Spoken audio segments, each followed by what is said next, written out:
All right. We'll ask Dr. Saeed if you just introduce the program since we cannot hear Dr. Jarrar.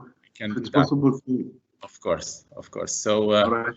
And if you could also kindly share your presentation. I will. So let me just say a few words and then I'll share my screen and I'll try to fill some gaps from Dr.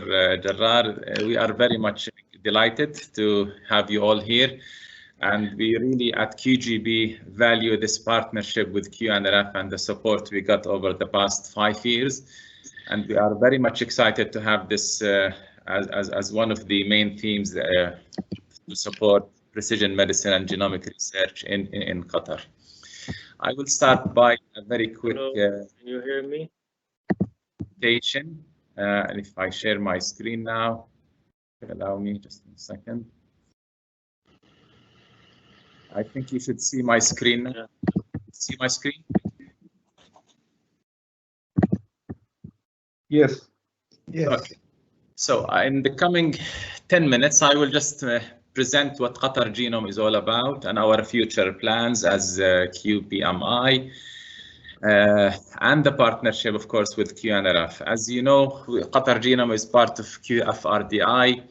And it's our mission to basically support genomic research in Qatar. And in the coming 5 years, we will always stress that we will also support the clinical implementation of genomic research and precision medicine research. This is a very quick overview of our time frame. Vision was announced late 2013 in that WISH summit. Then the first genome was sequenced in September 2015. We got to the 10,000 genomes mark by 2018.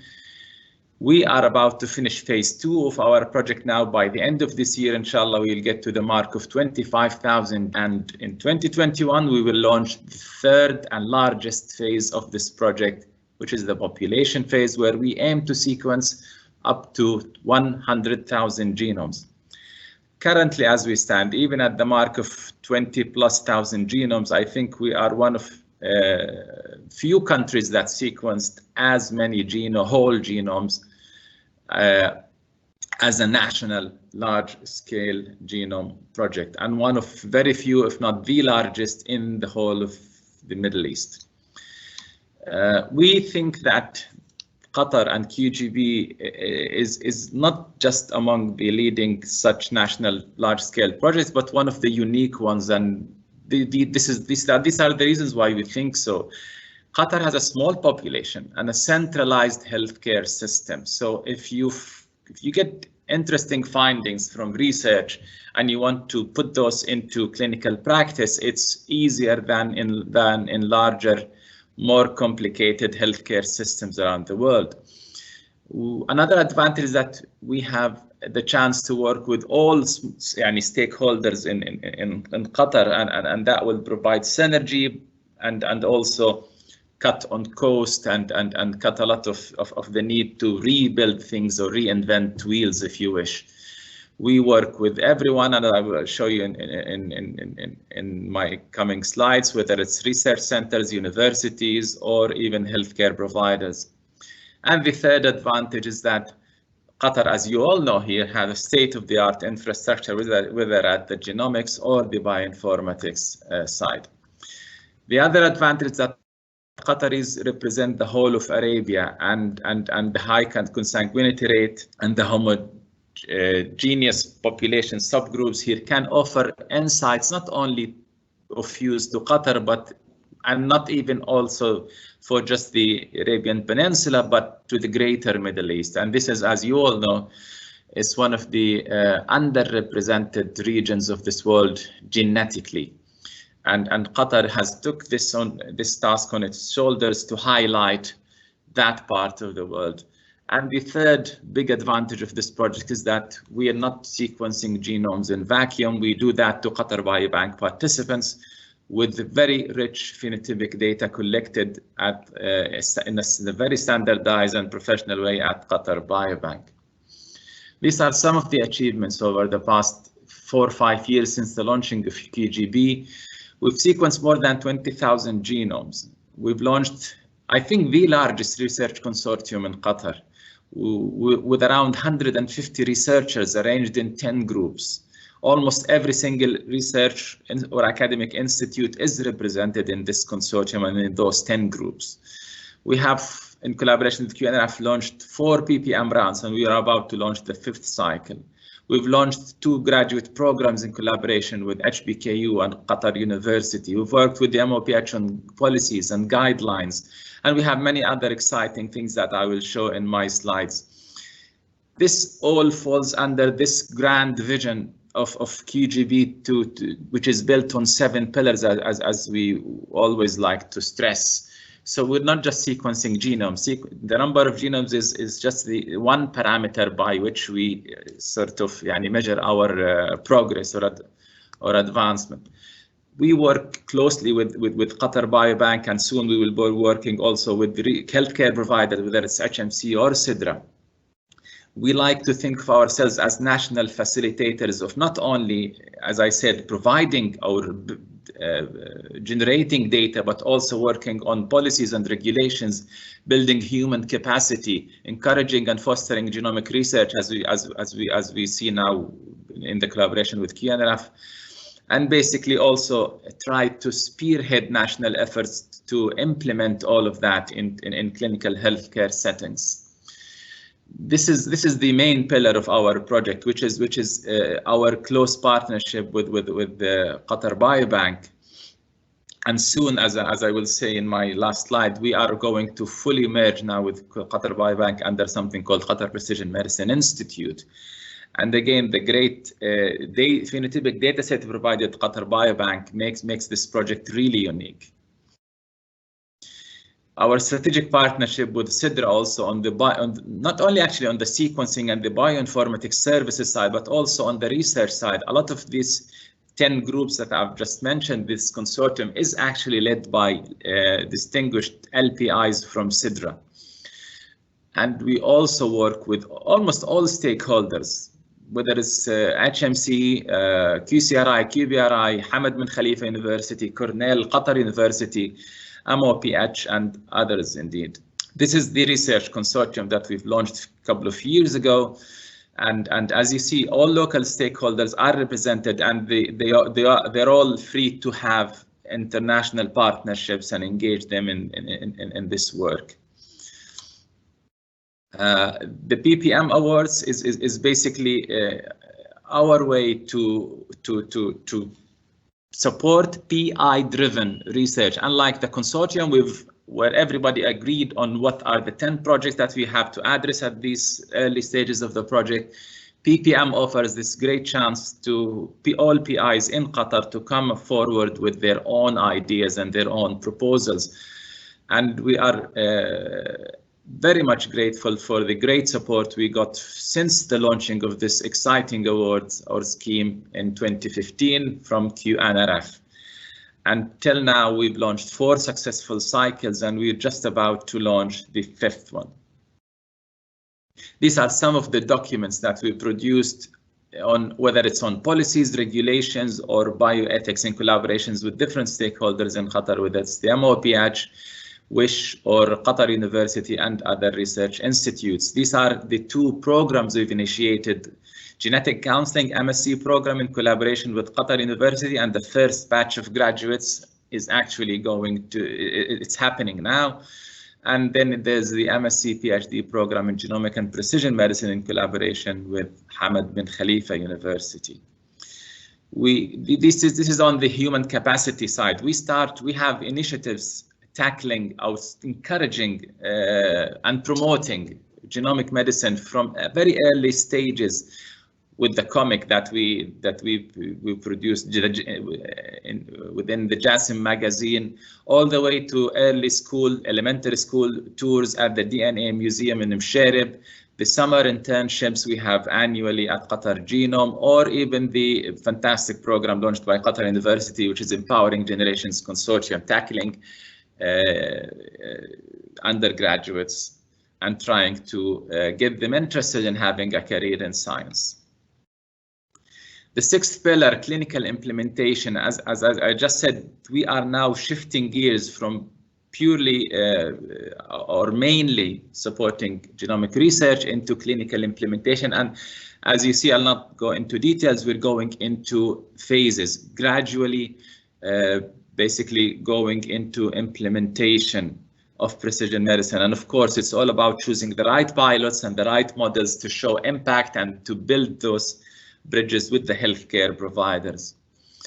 And these are some of the projects, I mean, that, or the pilots, if you wish, that we thought would be a good start. And one of them is this QChip, the Qatar chip, and that we've worked closely with Qatar Biobank, Cornell, Sidra, and HMC, where we basically wanted to put all the Qatari relevant or Qatari specific disease mutations that can be used for diagnostic purposes and basically provide more accurate, more customized Qatari chip to basically provide better and more accurate diagnosis for a wide array of disorders.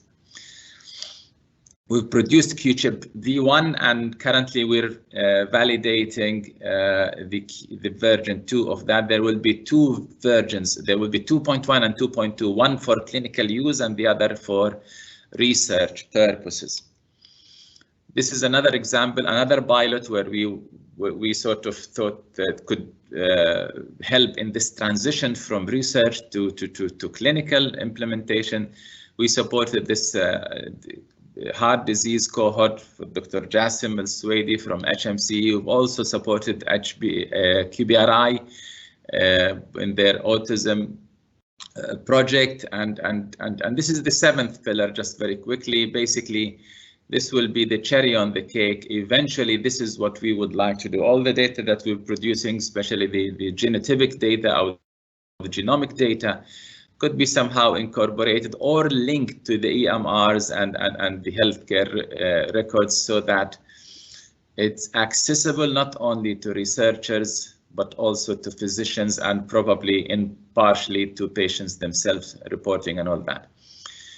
Finally, I just want to say again that we're in the process of merging with Qatar Biobank and forming something called QPMI under Research and Development under RDI, division of QF. QPMI will continue to spearhead the national agenda, will continue to, in precision medicine, will continue to facilitate, coordinate and support and other initiatives and other activities and other stakeholders here in Qatar. Thank you very much.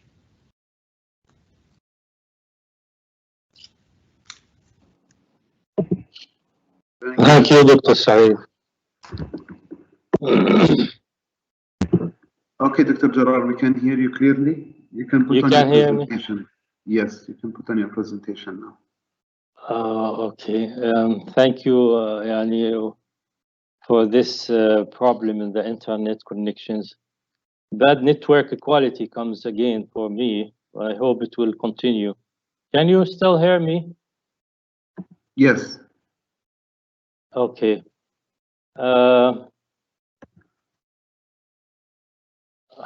This is should be on the full screen, but trying to get this. It's all right. It's all right. Okay. Thank you very much. I'm really sorry for what is happening, and this is out of my hand. This internet connections. Now, research outcome seminar today on precision medicine, and thankful Dr. Saeed. He started his keynote speaker, but I would like to come again and give you an overview of what's today's agenda. In general, QNRF vision and mission is known for everybody now, is to enable R&D excellence in Qatar and to support the country diversify its economy and achieve knowledge-based society. While the mission is to advance knowledge, education, and build talent and diversify Qatar economy, improve the health and well-being of citizens, sustain the environment, and preserve the security of its people by supporting original and competitive research. And that's the key, is that we always carry on competitive research in all fields of sciences.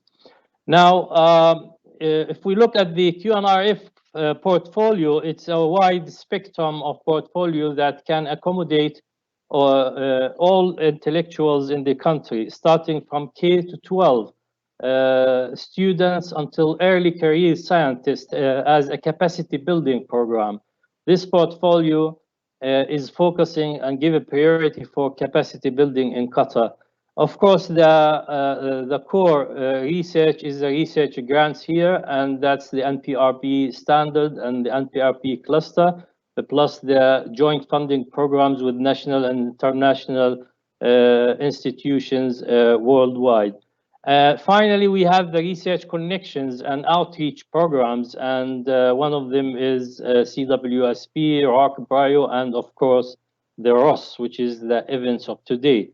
Research Outcome Dissemination Seminar. There are two capacity building programs important. I just want to note for them for today's event. Take this opportunity. We have Europe and ICRA. These are two important capacity building programs in Qatar, and we encourage students and researchers and professors to help the students to join and apply to these two programs. One of them, the Europe, it opens on 2nd of November and will end in 1st of February 2021. And many of you know about this Europe program. It's very important for college students and their mentors. And the new program, the ICRA is also important research program for early career scientists. It opens 16 November 2020 and ends in 22 February 2021. So it's open for submission, and I hope all of new career scientists will choose topics that are also related to precision medicine and coordinate with researchers that you will see today and others, because research precision medicine is important field in the world and the country as a whole as a priority, and the Qatar new strategy is focusing on precision medicine, and its award is up to 350,000 per 2 year per proposal. So it's a good new program. So I encourage people to and students and early career scientists to apply to these new programs. Today is ROS. I'm not going to go over it again, but it's usually is a physical outreach activity carried, and because of what we're going through the pandemic, we're doing it online now, and that's why we face such problems in internet connection sometimes. So I'm sorry again, but this is to share with the audience, with the public, and with researchers, and with everybody, the outcomes of the research we support through QNRF. Support to share the outcomes, publications, impact, highlight the benefits of such research to stakeholders, to research community and public at large, to promote research in precision medicine per se for today. A quick overview about precision medicine. I'm sure everybody, especially the researchers, are aware of what precision medicine is. I make this slide to give a brief, quick overview for the public in general. There's one definition of precision medicine. There are so many definitions, sometimes called it genomic medicine, precision medicine, personalized medicine, so on.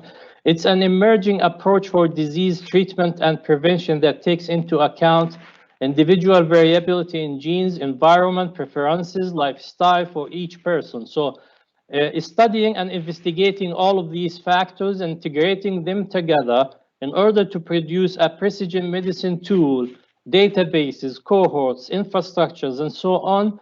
And that's at the end, it will be used for disease susceptibility, diagnosis, prognosis, treatment responses. And ultimately, and the ultimate objective is clinical implementation to patients and clinical practice. And that's where we come to this path toward precision medicine. And this is usually the path could be short, middle way, or long. And we hope that precision medicine research programs and proposals will achieve this ultimate purpose at the end, or pave the way toward the clinical implementation of precision medicine. We have a cluster, a research cluster that can take into consideration all of these things. Now, to note for important thing is that long before QGB establishment, actually, and launching the PPM calls, QNRF supported and awarded many research projects related to genomics and genomics, multiomics research that supported indirectly personalized medicine to ripe and become mature through so many various cycles. About 29 projects and PRPs that have been funded for that related to genomic research.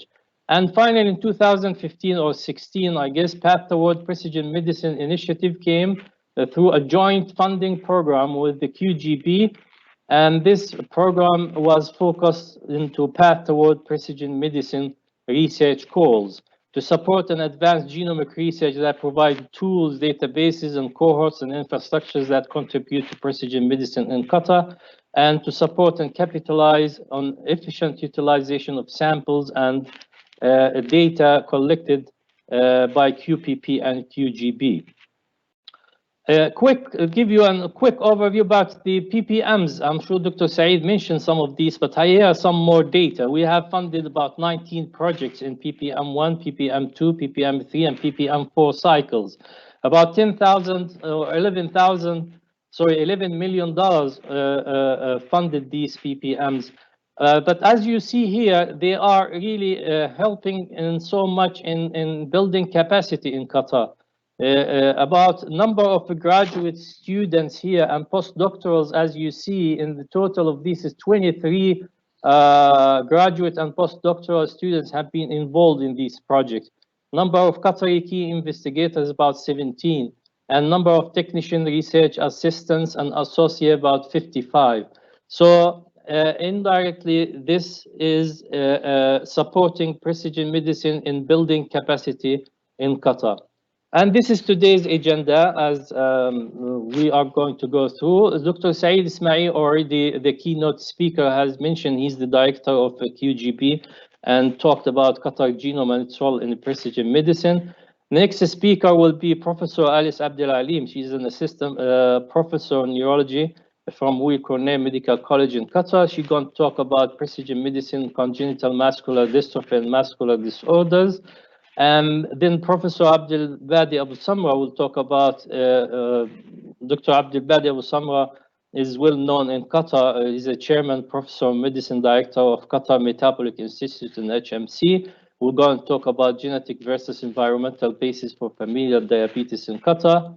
And Professor Kristen Suhri and Dr. Anna Lama will, the professors of physiology and biophysics from Weill Cornell Qatar, will talk about the rational metabolic engineering as a new tool for targeted intervention in human metabolism.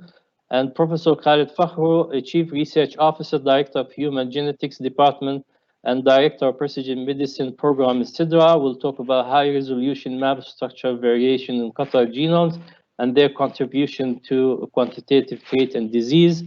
And finally, Dr. Suhaila Al-Khudr, Director of Maternal and Child Health Program in CIDRA, will talk about saliva diagnostics to pave the way toward personalized medicine.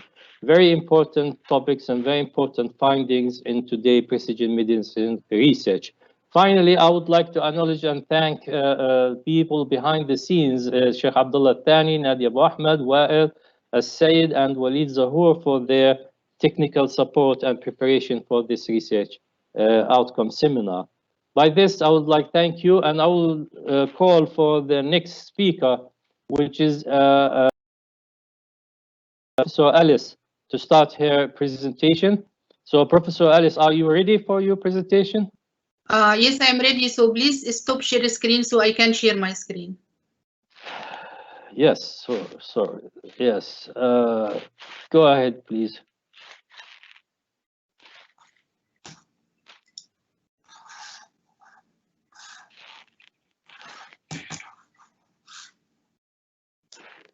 Okay, you can see my screen now. No, Dr. Alice, you need to share your screen again.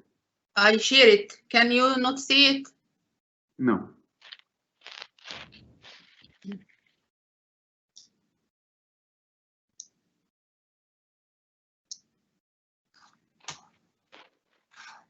Can you see it?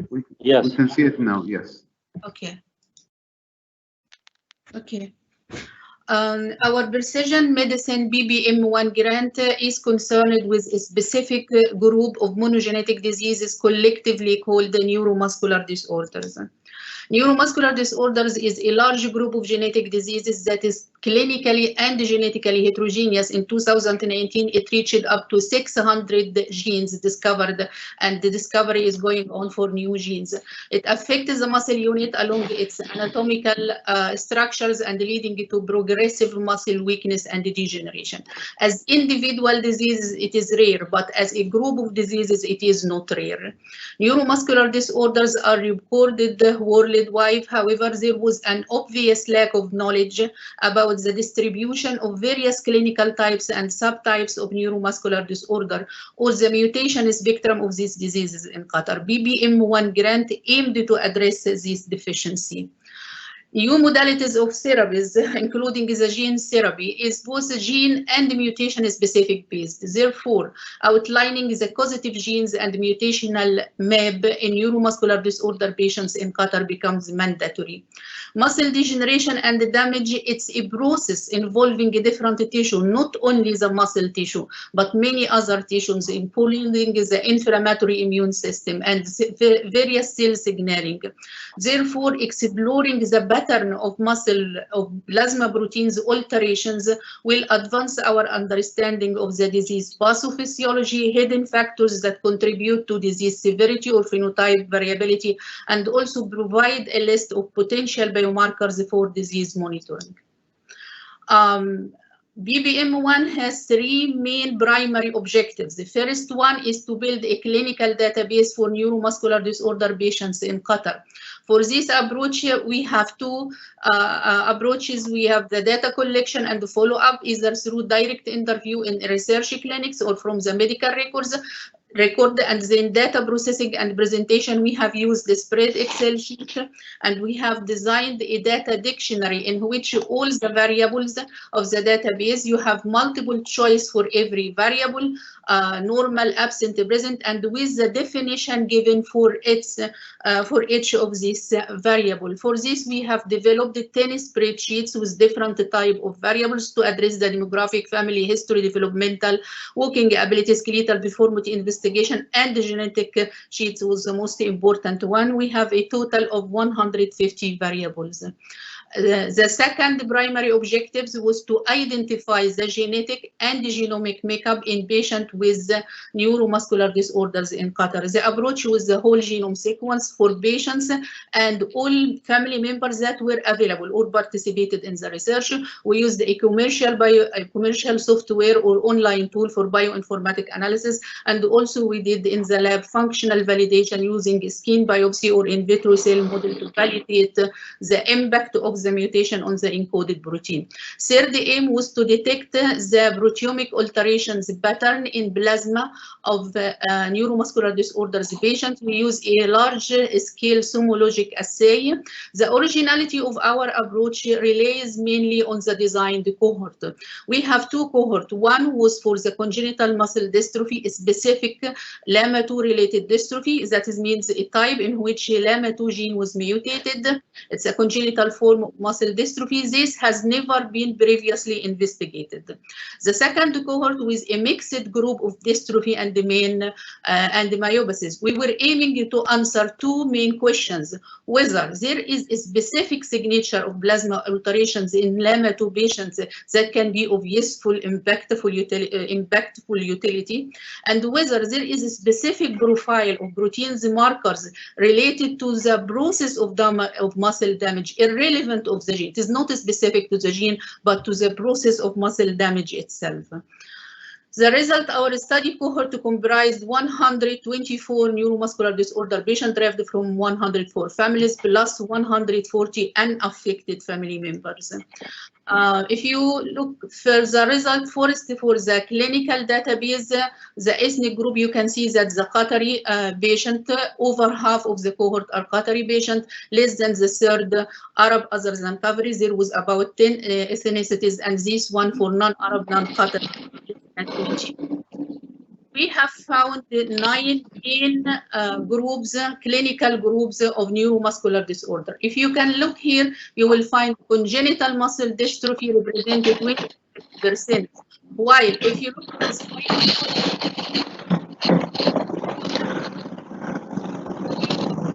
muscle atrophy, which about 11%, and the X-linked dystrophinopathies, Duchenne muscle dystrophy. Why I'm mentioning this? Because these are most common in Europe, and there is a hot research and a lot of gene therapy and the treatment coming out. If you combine them together, it will be less than congenital muscle dystrophy in other population. This means that in terms of diseases burden, congenital muscle dystrophy is our first priority. So we think this is important in supporting a strategic health plan. For the congenital muscle dystrophy that represent 27% of the clinical type, we have here 6 subgroups. I mean, large group is congenital muscle dystrophy. Underneath it, there is subgroups. Most common of the 6 subgroups is the congenital muscle dystrophy due to LAMA2 mutation. LAMA2 is the gene, LAMA211 is the protein related. Those patients, the disease is devastating. It started in utero. You have the patient or the children or the infant, they have a congenital generalized hypotonia. Those children never walk, even never stand. Their weakness is proximal, however, their distal are fine. They are mentally fine, they are socially speakable, very nice people. However, they have marked physical disability plus a package of comorbidities. Regarding the genetic and the genomic, like I said, we did whole genome sequence for patient and their family members, and we have identified 31 genes. You can see that LAMA2 genes that cause congenital muscle dystrophy, laminin, responsible for about 1/4 of all the genes in our cohort. All of these genes are known to be related to neuromuscular disorder. However, here, fascioscapulomuscular dystrophy, this is a kind of phenotypic, it is pathogenic. It's like Down syndrome. If you see Down syndrome, you say this is Down syndrome. If you see fascioscapulomuscular dystrophy, you know this is fascioscapulomuscular dystrophy. And there is about 4 genes known for this phenotype. However, none of them was involved in our patients. And we believe that we have here a new gene that was not recognized before for this phenotype. Regarding the mutation characteristic, as anticipated, autosomal recessive mutation represent about 70% of the cases. However, we cannot forget that we have 13% here de novo mutation, not inherited from the father or the mother, and this present a challenge in preventive genetic medicine.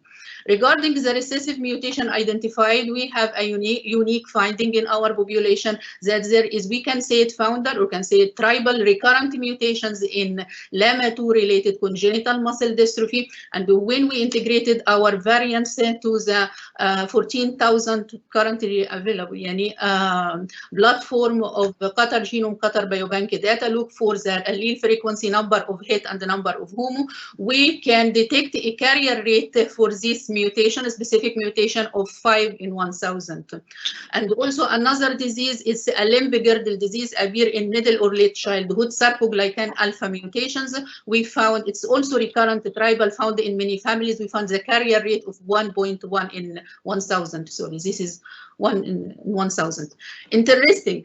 We have a missense mutation in FKRB genes that can be presented either as a congenital or limb-girdle muscle dystrophy. However, in our cohort, it was only, I think, in 2 or 3 families.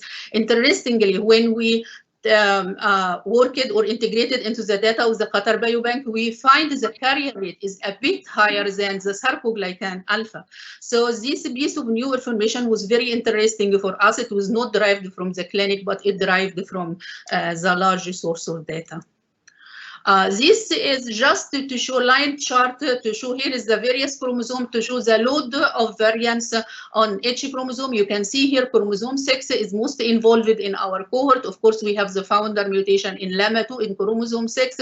We have also here a large deletion that takes a big part of the N-terminal of LAMA2 gene. Why I marked this as interesting? Because this large deletion have a specific coordinate, and it is exactly was present in a Qatari male child and in a Yemeni female child. Whether this have a Gulf intention, I mean, it's have a Gulf background, we have to see more families. And also chromosome 17, which is the founder mutation of sarcoglycan alpha, and then we added chromosome 19 after the Qatar Biobank data for FKRB.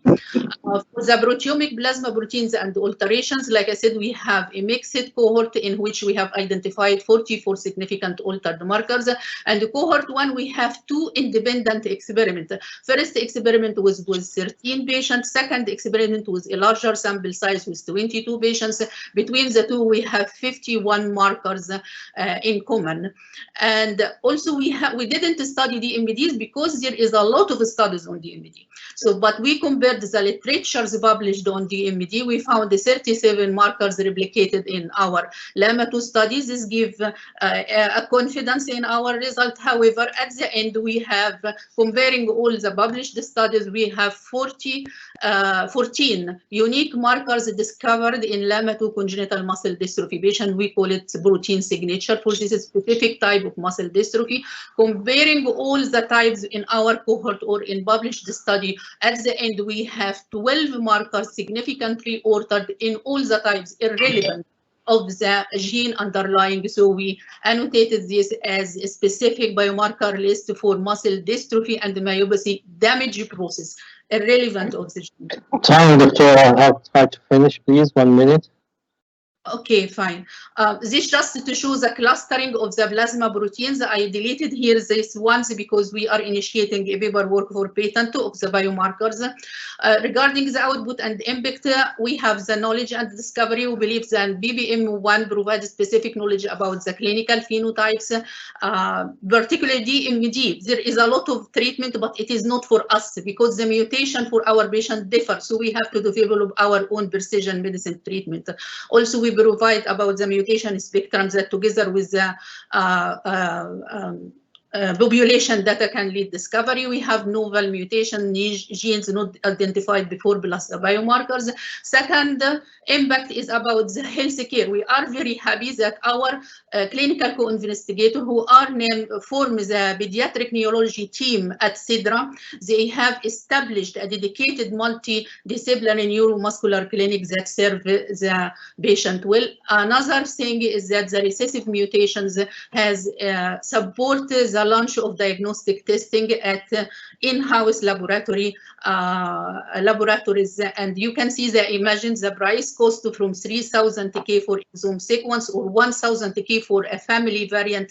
This will bring it down into just a few hundred Qatari riyal. This is just to give a sense how important is the implementation of the research finding into the in-house laboratory, so everyone over here can know his genotype. For the healthcare, also every mutation of variant can be applied in preventive care and already has been applied in this. As a result of precision treatment, there are 2 trials coming out for LAMA2, and strategically we can say we do now have the necessary knowledge that enable us to be of the founder side contributing to the evolving clinical trial. Genomic and proteomic, I have already mentioned the rich materials we have gained through PPM1 and its apply in diagnostic preventive care, identifying the reasons, the underlying variability and the severity. The international recognition, we have published the original research article, and it is the first from the Arab and the Gulf region to describe the clinical and genomic characteristics of LAMA2 congenital muscle dystrophy. And we have also organized the first international congenital dystrophy and neuromuscular disorder, getting a fund from our valued partner QNRF, and this is the abstract published. Also, there is other very important articles in preparation about the mutation spectrum and genetic variation in patients with NMD referred to Qatar Genome and Qatar Biobank, and the distribution epidemiological study proteomic. Like I said, we are initiating the paperwork for patent. And the capacity building, we are delighted that a graduation project of a graduate student at Qatar University has used the PPM1 genomic in her project. Lastly, I'd like to acknowledge we as a lead BI and BIs on this grant end, like to give a special thank you to the Qatar National Research Fund, a member of Qatar Foundation. All the outcome and original findings presented here are made possible by the PPM grant funded by QNRF. We are thankful for Qatar Biobank and Qatar Genome Program for their support and making such a tremendous source of genomic data accessible and actionable. We thank the Bioinformatics team at CEDRA. We thank the Weill Cornell Core Bioinformatics team for their continuous support. Also, we have to thank our great clinicians at HMC and the CEDRA Medicine. Without their partnership and the dedication, this work wouldn't be successful. A special thanks to our patients and the families, and I feel grateful and very thankful to every member in my lab, the clinical coordinator, postdoctoral associate, visiting researcher, and my Qatar University student. My sincere thanks for everyone. Thank you. Thank you very much, Professor Alice, for this nice presentation. For the audience and attendees, please, the question and answers will be at the end of the session. So please type in your questions in the question answer channel, please. Later we will take them.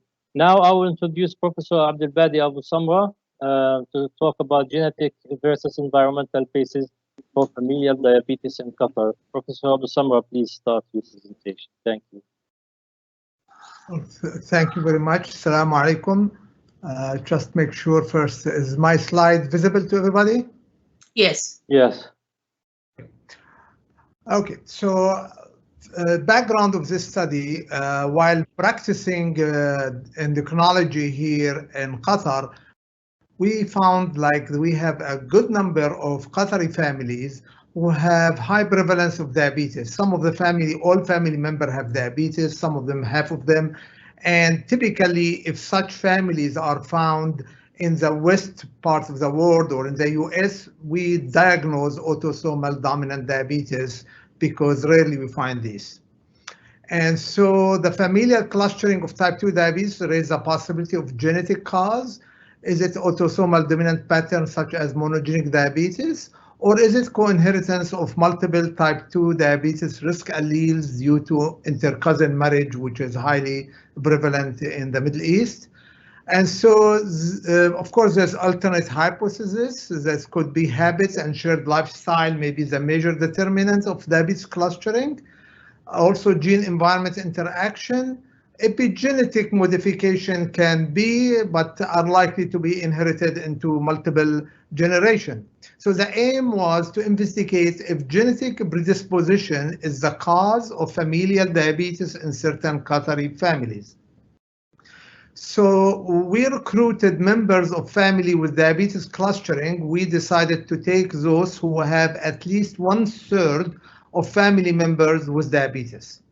And those subjects who were recruited, we actually got them into the Qatar Biobank, and there they got full phenotypic characterization, and their whole genome sequence was done through the Qatar Genome. And so this is just some example of this family. For instance, here we have 10 members, all of them have type 2 diabetes. Here we have 6 family members, and the 5 have type 2 diabetes, and so on. You know, these are 7 out of 8 members, and this 3 out of 5. So these kind of families that were recruited. And so what we've done there, whole genome sequence was analyzed for if there is autosomal cause of diabetes of the monogenic diabetes type.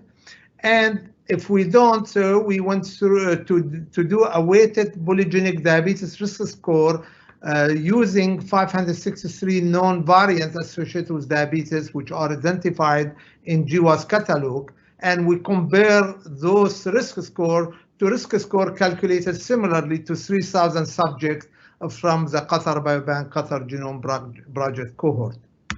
So surprisingly, we could not find an autosomal dominant gene in this family. None of them had a monogenic diabetes or can be mapped to be an autosomal dominant gene. However, we have some diabetes risk allele, which is debatable in the literature whether it's associated with risk or have very little risk. We found them to be more represented in this family than the general population, although their effect might be small. For instance, you see here, this risk is 500-fold more represented to 300, etc. So there are number of allele with very little size effect are overrepresented. But we concluded they do not explain the patterns that look like to be autosomal dominant or more.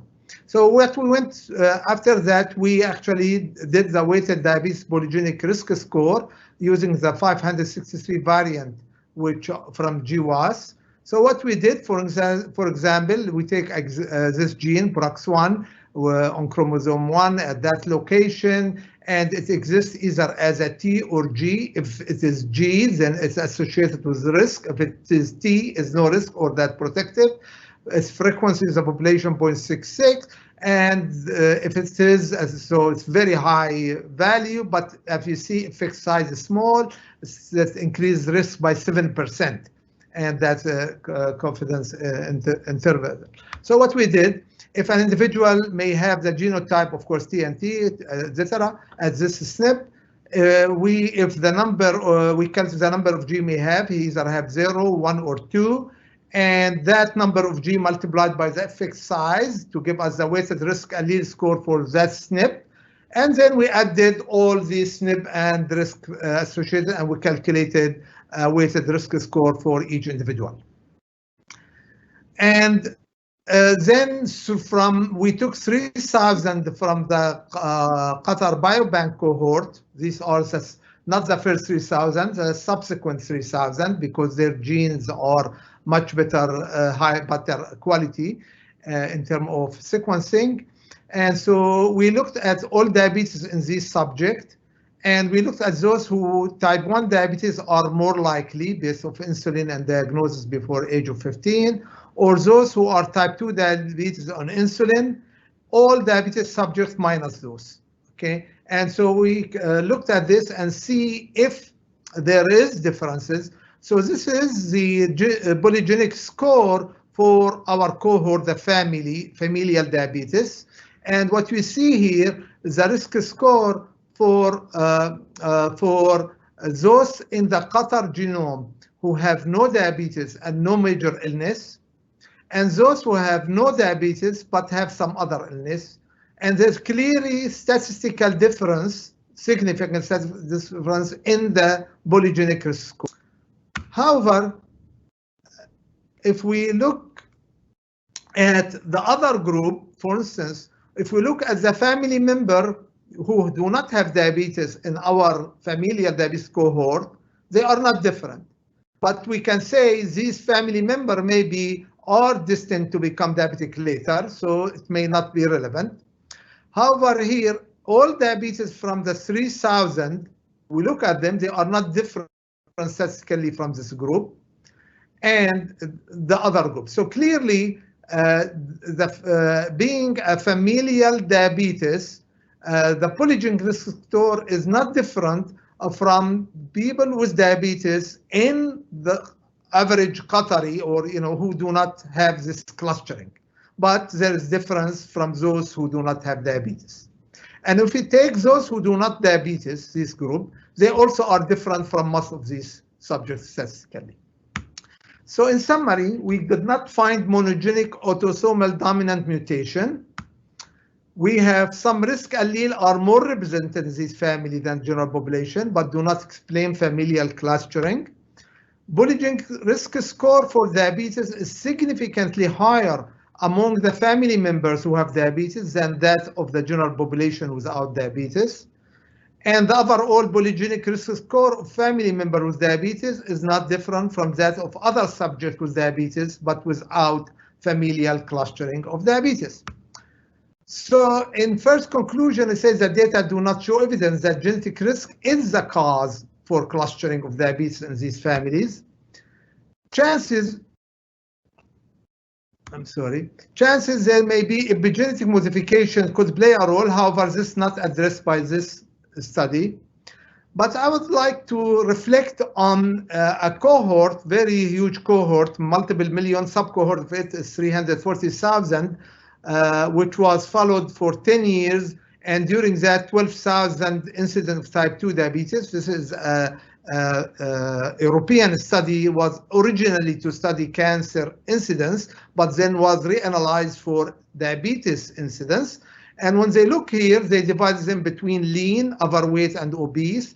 And those lean over time, and here they have the lowest genetic score that they develop, that's the risk of diabetes over 10 years. And this is if they have the highest genetic risk score. However, if you take those who are obese, their risk is much higher than those, even with the lower genetic score. But you see the interaction between,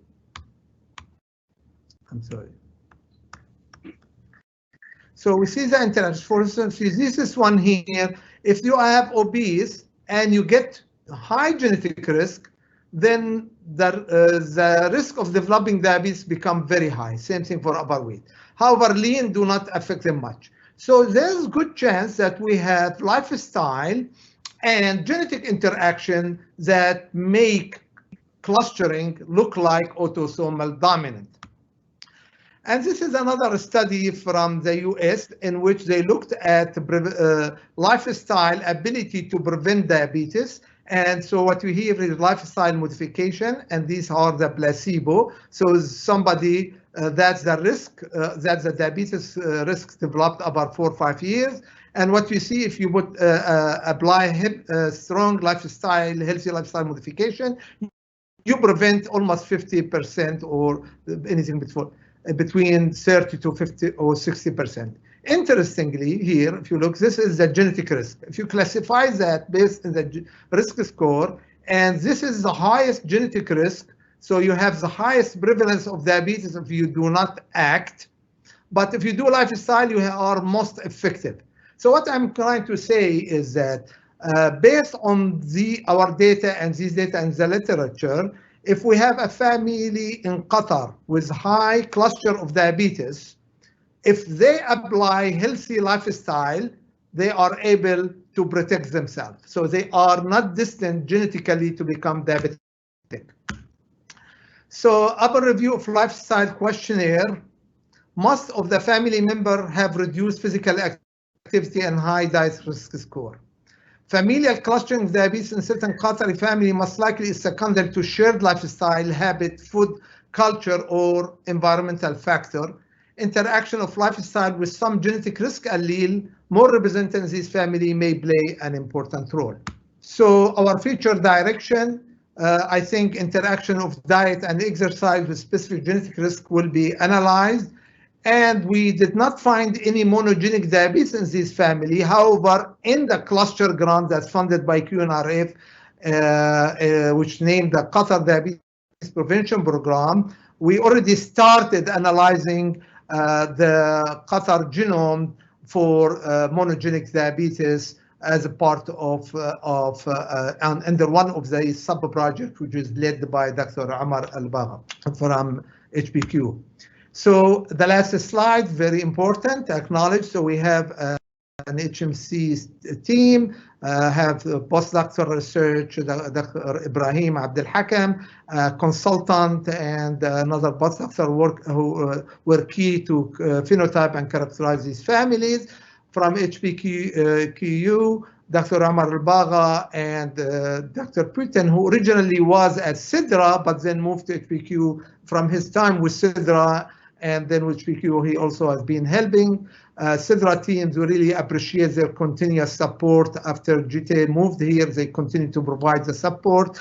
And specifically, our colleagues at Qatar Biobank and Qatar Genome for facilitating this work and funding it with QNRF. And particularly, Dr. Nahla hosted most of our monthly research meeting from the different teams. Thank you very much. Thank you, Professor Boussama, for this nice presentations. If anybody have any questions, please type in the live event Q&A session. We'll handle them later. Okay, thank you, Dr. Boussama. Now I will call for the next speaker, Professor Christian Suhri and Dr. Anna Maria Halama. We'll talk about rational metabolic engineering as a new tool for targeted intervention in human metabolism. Please go ahead, start your presentation. Kirsten. All right, can you see it? Yes. Yeah. Yes. Okay, great. Then let's just go into it right away. So it will be a split presentation. So I will just give quickly the introduction, and then Professor Lama will do the bulk of the work, because it was actually really her NPRP that she worked through. So our title is Rational Metabolic Engineering, a tool for cancer treatment. It is based on research that my group has done over the last, well, almost 20 years now, where we are interested in the interaction between genetics, lifestyle, gut microbiome, and everything on complex disorders, including cancer. So in this project, we focus on the cancer aspects of it. We do a lot of omics studies in these samples from big population cohorts. So we measure genomics, transcriptomics, proteomics, metabolomics, and also protein modifications on a lot of blood samples. And in these studies, we then conduct what we call genome-wide association studies to discover genetic variants that influence, in this case, I focus on the metabolic phenotypes. So these look a bit like this. So what we discovered like in 2008 already was the genetically influenced metabotype, which is basically like a monogenic disorder in weak and in very frequent. So there's genetic variants that are frequent in the population, 10–20% of minor allele frequency. And what we discovered very often is that you find especially in enzyme and transporter genes, a very strong association with different metabolites in the blood. Like in this example, there's one enzyme where people would be fast, medium, or small metabolizer of a certain metabolic pathway. And we consider these actually like some kind of throttles or valves in our metabolic pathway system. So of these, we actually would have, if you imagine that your body is something like this kind of a piping system with inputs and outputs from your lifestyle, actually the valves would be the genetic settings of this genetically influenced metabotypes. And what we have done over the last years is conducting a long series of genome-wide association studies that just culminated just before we submitted the first NPRP proposal for this NPRP 8 in the collection of 145 genetically influenced metabotypes. And the purpose now of this, so what I talk about here is the background, and the purpose of this NPRP grant was then actually how to translate this into precision medicine and apply it to cancer. And with this, I hand it over to Anya, and she will then give you the details on that. Hi, hello. Nice to talk to you for the invitation. So now I will gonna talk about how we use those valves to re-engineer cancer cell metabolism. So basically, we believe that each of these valves could serve as a potential target for the treatment. And in order to conduct metabolic engineering, we will need in the first place a pathological state, which is metabolically pathological state in cancer. Then we will use those valves, and we will apply them to find the treatment targets. So basically, we are calling it metabolic engineering, and this is our toolkit. So below you can see the toolkit components, and they consist of metabolic tools, which are in silico, also in vitro models, which is cell culture work. In this case, we use around 30 different cell lines, and metabolic-based assays, mass spectrometry assays.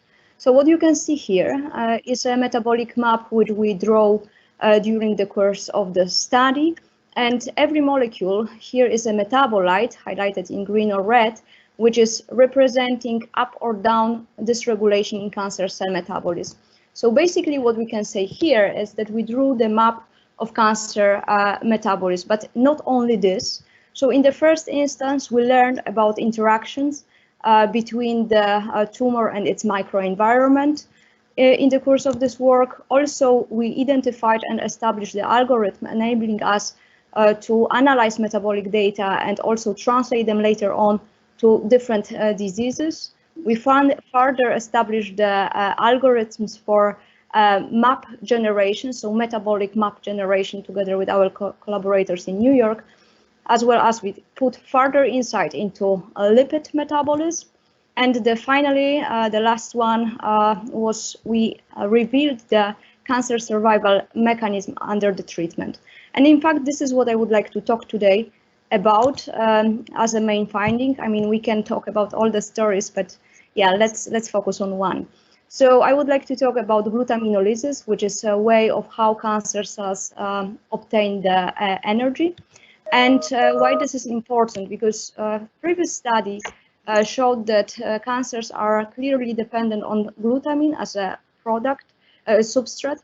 So some companies, like for instance Qatar, they designed inhibitor to target this pathway and to reduce the access for the energy source for cancer. And as you can see, this is already progressed research in clinical trials. What you can see here is that the Qatar glutaminase inhibitors are not efficient as a single agent. So that's the reason why we are focusing on glutamine, to understand the basic why it's like this and what are the cancer survival mechanisms. So in the phenotype of cancers addicted to glutamine, you have decrease in the glutamine level and also accumulation of alpha-ketoglutarate and lipids. So we ask what will happen with the phenotype of those cancer cells if we're gonna just block this pathway. And what you can see here, that the cell growth is inhibited. So untreated cells highlighted in gray, they are proliferating nicely, whereas the one treated with inhibitors, they are just decreasing their growth. We also checked for the apoptotic responses. However, we didn't find any. This is only example of one of the experiments we conducted on the Western blot. So basically, our hypothesis was that there is some kind of compensation pathways, which we decided to investigate further on with metabolomics. So what we did, we looked at our cells on the level of resolution 400 different metabolites from different metabolic classes. And we ask whether or not this inhibition is causing any change or any shift in the metabolic profile of those cells. What you can see on your right hand is a PCA component analysis, which is clearly separating the untreated cells, highlighted again in gray, versus the one which are treated with the inhibitor. We also see that there is discrimination at different time points, so we can assume that there is a time and dose response to the inhibitor. The part of the loading plot, which you can see below, is suggesting what kind of molecules potentially are involved in the dysregulation under the inhibited metabolism. So from here, there is metabolic alterations, which are time and dose dependent. So then we look a little bit deeper to really ask ourselves what kind of metabolic events can support cancer survival under treatment. And in the first instance, we look on the TCA cycle, which you can see here, and we observe that there is clear accumulation of the glutamine, and there is absolute reduction in the TCA cycle metabolic components, like for instance, highlighted the one highlighted in the star with the stars. So TCA cycle is clearly affected, but we also ask what happened next. What is very interesting, we found that majority of our metabolic components were lipids. So here what you see is a map of lipid metabolism, and 46% of them were significantly altered. So we basically assumed that there is possibility that the lipids are cancer survival metabolism, helping cancer cells to survive under the treatment. So what we did, we checked this hypothesis, and as you can see here, the cells treated with the double glutaminolysis and the lipid inhibitor are showing decrease, and we also proved that they were showing accelerated cancer cell death. So we can say that lipid catabolism is a cancer survival mechanism. Next, in the course of this study, we identified that also autophagy are upregulated during the inhibition, and we tested also this hypothesis using chloroquinone, which is a drug known already very well and approved by FDA. And also here, the double inhibition resulted in accelerated cancer cell death, which you can see here. So this will be the second cancer survival mechanism which we discover in this study. Next, we decided to test our outcomes in ovo, so in the live organism. So here we grafted the tumors inside of the chick embryos over a couple of days, and then exactly the same treated with the double inhibitors, so glutaminase and lipid inhibitor, as well as glutaminase and chloroquinone, so autophagy inhibitor was introduced. And what we observed here, there is again a verification of our in vitro experiment with the clear decrease in the combined treatment, which you are saying under the chloroquinone with glutaminase inhibitors and glutaminase inhibitors with lipid metabolism inhibitors. Okay, so what is important to mention here, it was in fact the first study looking at in vivo in context of metabolomics and metabolism. So now I would like to just briefly focus on our outcomes. So we defined metabolic dysregulation in cancers as we look over 30 different cancer types and cell lines in comparison to the controls. We also established the algorithms for metabolic analysis, and together with Translational Research Institute, we work on targeted metabolic platform, which was also established in the course of this particular work. So basically, from the outcomes, we can say that we built the toolkit components. With those, we were able to define cancer survival mechanism, which I was showing you in slides before. Also reveal the novel treatment targets, and those can be right now suggested as the next clinical trial strategies. And also we contributed potentially to the drug repurposing, where the chloroquinone on the other drug could be used as a potential treatment and be further investigated in combination with glutaminolase inhibitors. So to show you that our research is not really bringing us only to that ends, we would like to be more translational right now, because we learned our lessons from NPRP cycle 8, and we decided to go more to the clinic, where we are implementing metabolism in the context of cancer patients. And this is the study awarded again by Qatar National Research Fund and also supported by Hamad Medical Corporation. So with this slide, I would like to acknowledge our collaborators on Professor Sure behalf and also myself. So all people worked for Sure Lab. Thank you very much. Our collaborators across the continent, so Germany and also New York, Weill Cornell Medicine, and our local collaborator, Hamad Medical Corporation and Translational Research Institute. All those people contributed significantly to our work.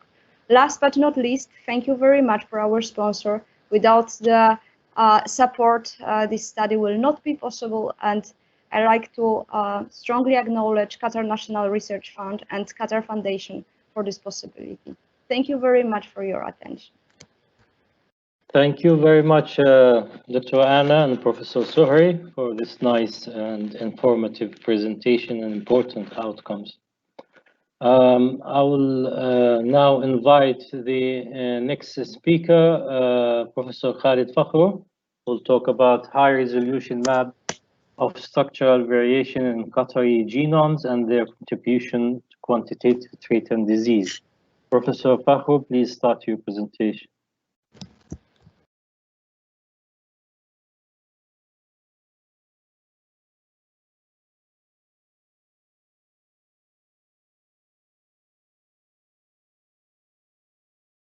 Dr. Khalid is with us? Hello, yes, I'm just trying to share my screen. Yes, please. Just a second.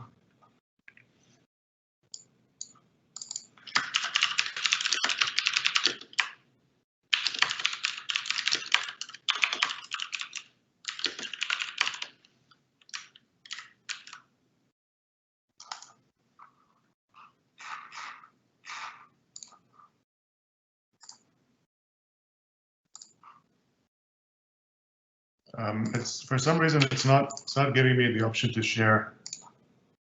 That's arrow. Just click on the arrow and. Yeah, I know, but it's only giving me the Teams. Okay, now I got it. Just a second. Okay. Can you see my slides? Yeah, it's coming. Okay, yes. Great. Yes, we see it now. So thank you very much for the invitation. I'm here to talk to you today about our research project from PPM1, which is a high-resolution map of copy number and structural variants in the Qatari genome and their contribution to quantitative traits and disease.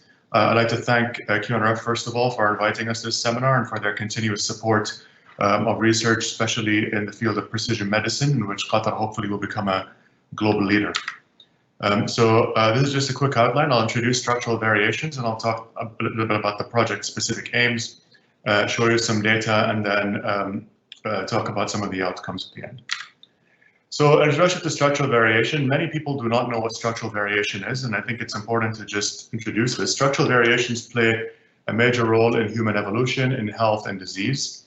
For example, when comparing humans to our archaic ancestors, whether it's Neanderthals or Denisovans, we find big chunks of our genomes that are either deleted or duplicated versus these other hominins.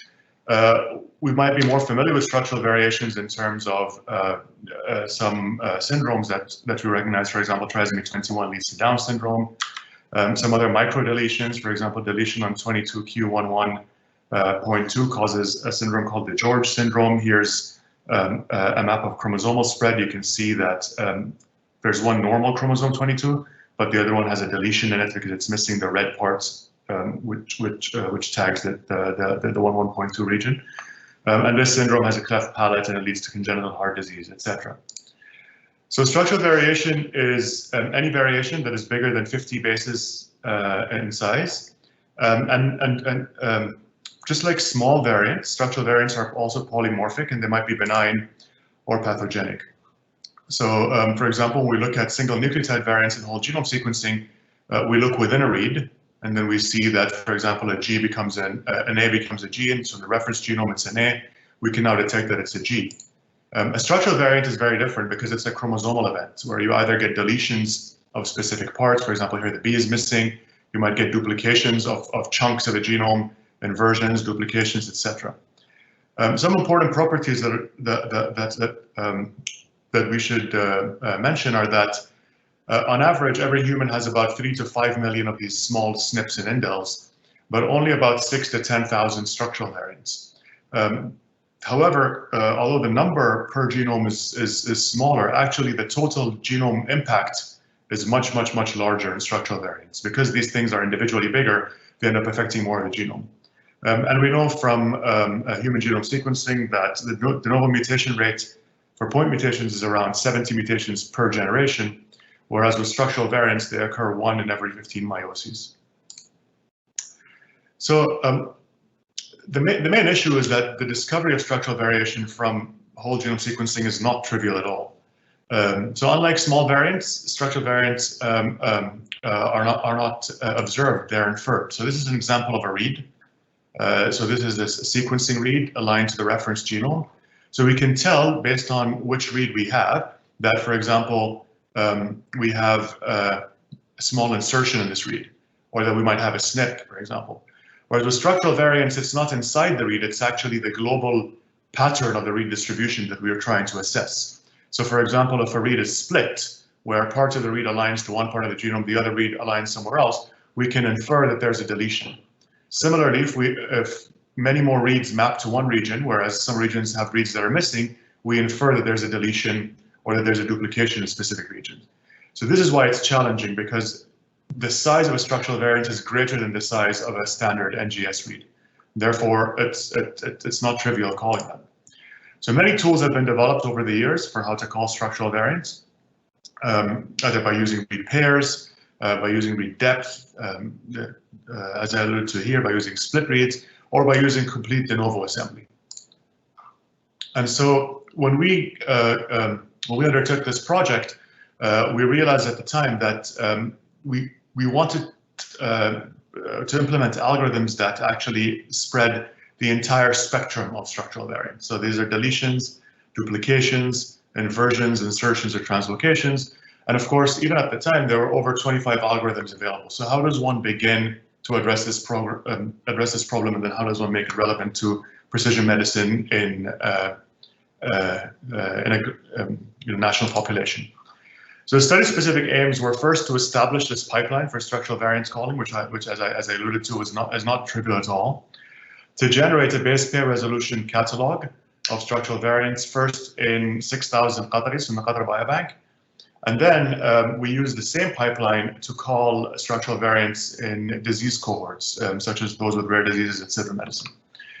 So I'll show you some of specific AIM-1 first.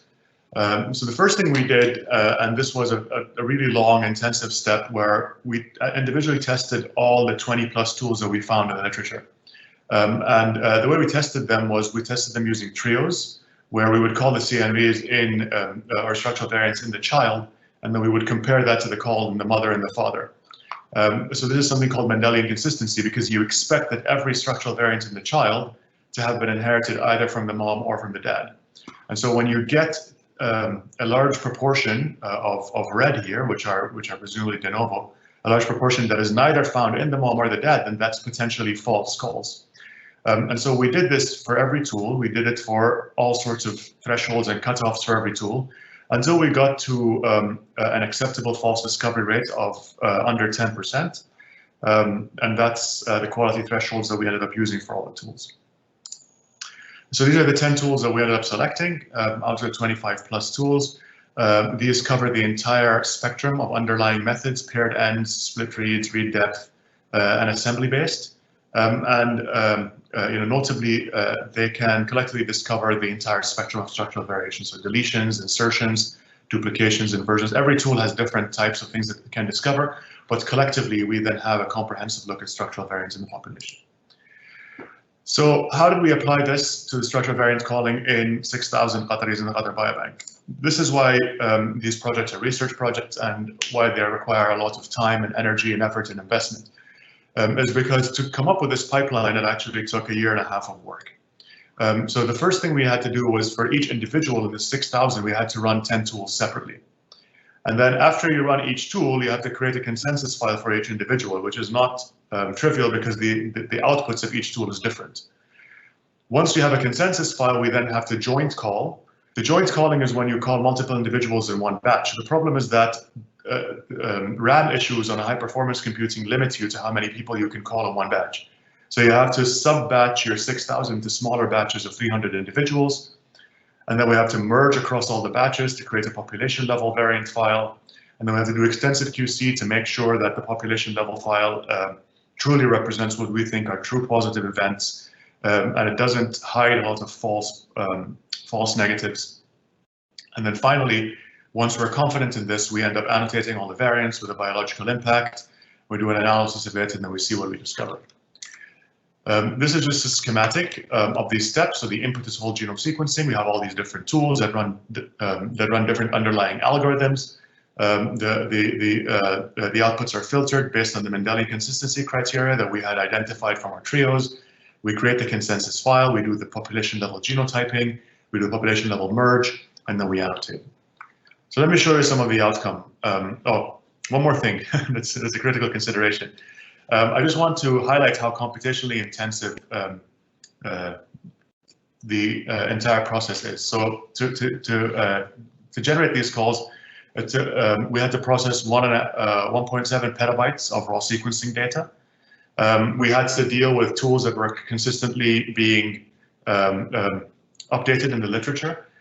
So there was a lot of errors, a lot of issues. Merging of structural variants is not a trivial event because of breakpoint calling. This is an uncharted territory in Qatar in terms of HPC infrastructure and CPU resources, and a big shout out to the Bioinformatics team for supporting us on this. Like I said, we had to batch and then remerge all the samples, and then we had to make sure all of our annotations were ancestry aware. And all of this had to be done in a highly restrictive virtual environment, which is a very difficult environment to work with in the first place. But let me show you some of the things we discovered. So we called over 200,000 structural variants in the Qatar Biobank. These can be seen across the spectrum. About 84,000 of these are deletions. 20,000 of these are duplications. There's around 10,000 inversions. And then there's a larger number of insertions and translocations in our genomes. In terms of distribution per ancestry, actually, when we ended up running principal component analysis on these structural variants, we found that they're highly specific to the different ancestries. So here we can see the Qatari population, the 6,000 individuals, clearly separating into the 6 major ancestries. This is principal component analysis, principal components 1 versus 2, and then also in principal components 2 versus 3. So you can see that they spread into very nice clusters. And by looking at overall consistency with Hardy-Weinberg equilibrium, we're fairly confident that the data is real and is good. This is how they distribute per ancestry. So these are the admixed individuals. These are individuals with African ancestry in the QGP. These are individuals with general Arab, with peninsular Arab, which are really the Bedouins, and then the South Asian ancestry and the Persian ancestry. So on average, individuals with different ancestry have an equal number, almost equal number of deletions, duplications, and inversions. However, if we zone in on homozygous events, you will notice that in Peninsular Arabs we have a bit more homozygous deletions than in all the other ancestries, and this could actually be seen in the following graph. So if you look at all structural variants versus homozygous structural variants, you'll see that for all the populations, the numbers are fairly equal across the duplications and inversion classes. However, if we look at deletions, specifically in homozygous deletions, these Peninsular Arabs are in blue. You can see that they have an increased burden. This on the right is just putting a p-value on that. So the Peninsular Arabs have an increased burden of homozygous deletions, whereas the African Qataris of African ancestry have an increased burden of heterozygous deletions, which is consistent with the diversity that's seen from SNPs in these individuals. So then we ask the question, well, how do these structural variants impact traits? So the Qatar Biobank is an immense resource. It has over 100 phenotypes and traits. Of course, there's data challenges because some of this data is entered manually. There's missingness, there's batch effects. Data curation took months, and a huge shout out to the Cornell team who worked very hard on curating this. And so there's two themes that emerge. One is that common variants usually have a small effect on traits, and this is what this graph shows you here, that common variants usually have small effects, rare variants usually have large effects. So I'm going to show you an example of some common variants that play a role in this population. So this is allele frequency distribution of amylase copy number. So amylase is a gene that's required for sugar digestion, and it's previously been shown to be associated with obesity traits. So AME1, some individuals have up to 22 copies of AME1 in their genome, whereas AME2 is up to 4 copies. And as we know, the Qatar Biobank has a lot of data on BMI, total fat mass percentage, and total fat mass percentage, and then trunk fat mass percentage. And so we observe a difference between males and females, and a bigger difference between Arabs and Persians across these traits. So we asked the question, could some of this trait be explained by the AME copy number? So we did an association analysis, and we found that indeed, we do see a trend that an increased copy number of AME1 does lead to a lower BMI and a lower fat mass percentage specifically. However, we found that this was specific to to Qatari with Arab ancestry, and not at all significant in those with Persian ancestry. And this actually jives very well with the literature, because there's a lot of literature that shows that there is an association between AME1 copy number with specific ancestries, but not with others. So now I'm going to show you some examples of how we found rare variants, deletions or duplications that end up having large effect on phenotypes. So this is an example of a deletion of 1 copy of CEP19. So this is looking along the length of a chromosome. You see that most reads in this region are at a certain level and they drop all of a sudden. So these are 2 individuals out of a total of 6,000 individuals, which I can't show here, obviously, for size. However, there's a deletion here which actually ends up taking up 1 whole copy of this CEP19 gene. And these 2 individuals happen to also have morbid obesity. Their BMIs are 31 and 38 respectively. CEP19 is a ciliary gene, and it's known that heterozygous nonsense mutations, so if you have a stop mutation in one of the CEP19 alleles, then you end up having obesity and spermatogenic failure. Of course, unfortunately, the Qatar Biobank lacks enough data on fertility, so we couldn't check the second part. However, these BMI are fairly suggestive that this variant is probably what's driving the high BMI. Similarly, we have 2 individuals in the entire biobank who have a duplication of HAMP. So a duplication in HAMP causes extreme iron deficiency. And these 2 individuals, their iron levels are around 4 and 5 micromole per liter of iron, whereas the normal range is 6 to 35. And HAMP is known to be an essential gene responsible for iron reabsorption. And mutations that disrupt HAMP actually lead to iron overload. So considering we have an extra copy of HAMP here, we think this is an overactive mutation, and therefore these individuals have iron deficiency. So let me use the last few minutes of this talk to show you other discoveries that we're making in terms of rare disease. Again, as I said before, structural variants that disrupt key genes can lead to rare disease, and these SVs tend to be rare or occur de novo. We know from the literature that structural variants contribute significantly to missing heritability in rare diseases, and up to 15% of rare diseases are caused by structural variants rather than SNVs. So these are all rare disease mutations that are known in the literature. The majority of them are single nucleotides, SNPs, indels, whereas about 15% of them are caused by deletions or duplications. So I'm going to show you two examples. This is a family that showed up with autism. This child has type 1 diabetes and autism.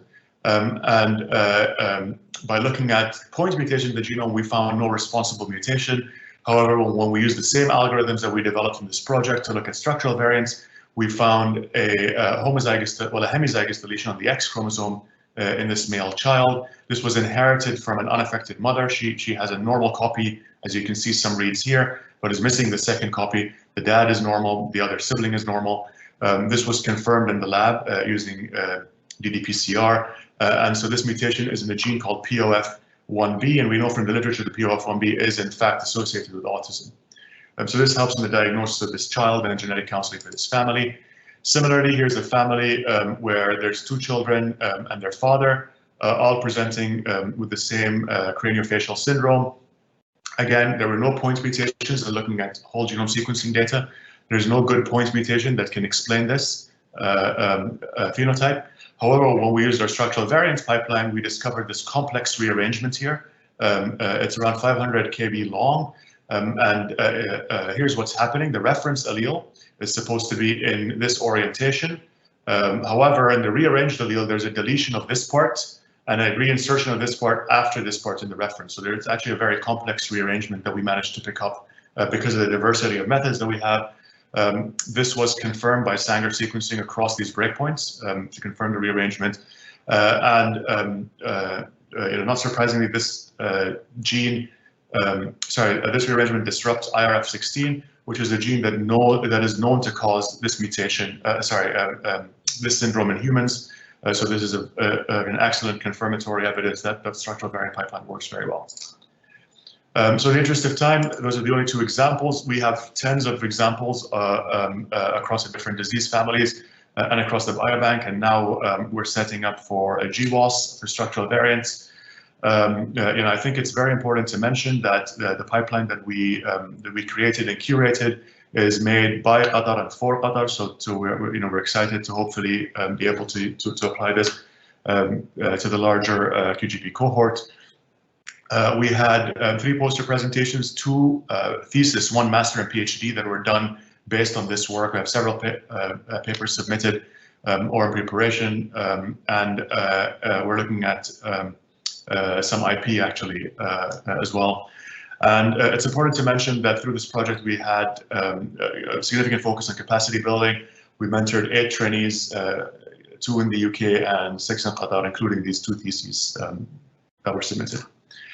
So that's it. I'd like to thank these individuals who worked very hard at CIDRA, in particular Elbi Aliyev, who was hired on this grant and is now a full-time CIDRA employee. His work is the primary driving force for this project.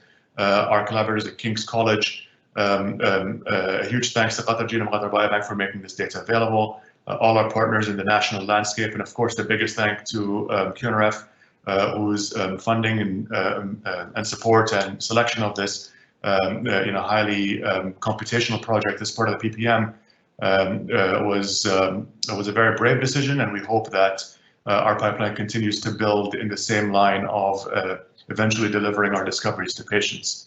I just wanted to give a quick shout out that we have a precision medicine and functional genomics conference coming up, starting on Saturday through Monday. So please join it. It's pmfg@cidra.org. If you have any questions or looking for collaborations, you can find me by email or on Twitter. Thank you. That's a great. Thank you very much, Dr. Fakhr, on this very important topic and important finding structural variations in chromosomes. Thank you so much. I will move to the next speaker, the last speaker today session, Dr. Suhail Al-Khudr. We'll talk about saliva diagnostics to pave the way towards personalized medicine. Dr. Suhaila, please start your presentation. Yeah, thank you, Dr. Jarrar, and thanks for giving us the chance to present our work. I'm trying to share my presentation.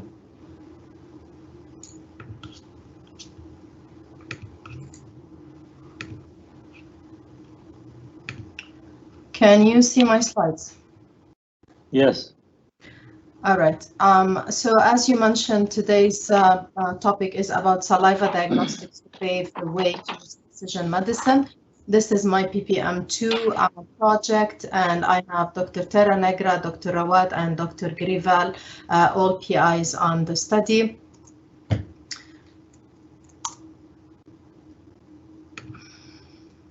Okay, so throughout the presentation, I'll be using those keywords: precision medicine, microbiome, saliva diagnostics, cardiovascular diseases, machine learning, and prediction. And I hope at the end of the presentation, we can get the story out of merging and mixing these keywords. All the speakers today have highlighted different contribution to precision medicine and how it aims to precisely diagnose, tailor treatment, and prevention strategies according to individual characteristics or needs. And these characteristics include not only the genome sequence, but also the microbiome composition, the health history, the lifestyle, diet, and other biological factors.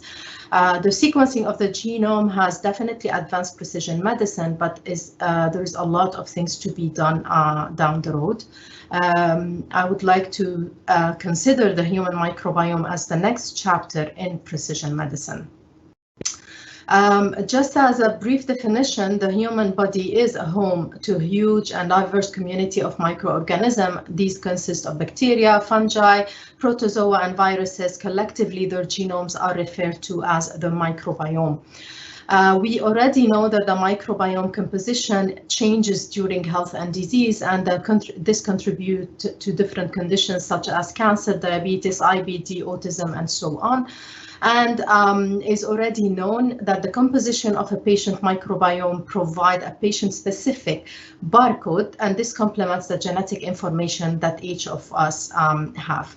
The role of the microbiome in precision medicine was mainly addressed in the cancer field, specifically in the response to immune therapy and checkpoint inhibitors. There have been a highlight on how individual microbiome can play a role in a patient response to those treatments. Now, when we speak about precision medicine, we also mention advanced diagnostics. And when we talk about advanced diagnostic, we keep in mind that the ideal point of care testing should be not invasive. And the best candidate for not invasive testing is saliva, because it's abundant, it's easy to sample. Most of the individuals do not deny giving a sample, and they're not embarrassed if compared to giving other type of samples like stools. Samples, salivary biomarkers are highly valuable in precision medicine because from a sample you can look at different dimensions of the patient characteristic, including genetic composition, but also we can understand the lifestyle, the hygiene, the overall health from this simple sample. And even though they were so interesting, the focus was, as I mentioned, mainly on a cancer, in the cancer field or psychiatric disease. Despite that there is only limited research done on saliva, use of saliva sample for precision medicine, the public has really embraced the use of commercial saliva-based testing. We all know 23andMe, and this just highlights the need for more biological testing to use saliva biomarkers in precision medicine. Why I brought this into your attention? Because that was all the ideas that were in my brain when I conceived the idea of the PPM2. We had access to QGP participants. QBB have collected saliva sample for these participants. We have the facilities and etc. to look at salivary biomarkers from different angles. So this was the birth of the PPM2 project. Thankfully, QNRF funded this project. The idea of the project was that we know that changes in saliva, including microbiome, metabolome, proteome, and so on, whether they are associated with infectious or pathological chronic diseases, they can accompany or precede the onset. So we can use saliva to predict the outcome. The aim of the project was to profile the salivary microbiome of the Qatar Genome Project participant using 16S RNA gene sequencing, and to identify salivary biomarkers that can precede or correlate with cardiovascular disease and diabetes. Today, I will not be able to cover everything, so I prefer to focus on cardiovascular diseases. So cardiovascular disease, or CVD for short, is the #1 death cause of death, accounting for 31% of the population, and most of them are mainly due to heart attack and stroke. There's a global burden of CVD, and this is mainly in lower and middle income countries. People with diabetes, hyperlipidemia, hypertension, and the smokers are even more prone to CVD risk. This is just the death rate in a worldwide map that you see. There is some differences between countries. If we zoom in Qatar, for example, we have around 177 deaths per 100,000 per year. And the WHO Cardiovascular Disease Risk Lab have presented those charts. Obviously, CVD risk would increase with people with diabetes, but also with smoking, with high cholesterol, more in male than female. There's a lot of variation, but we already know that the population of the Middle East is also prone.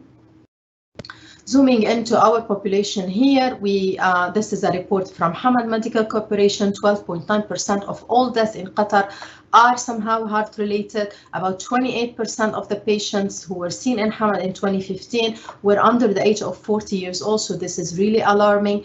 And people in Qatar are obviously carrying a significant risk for the heart cardiovascular diseases.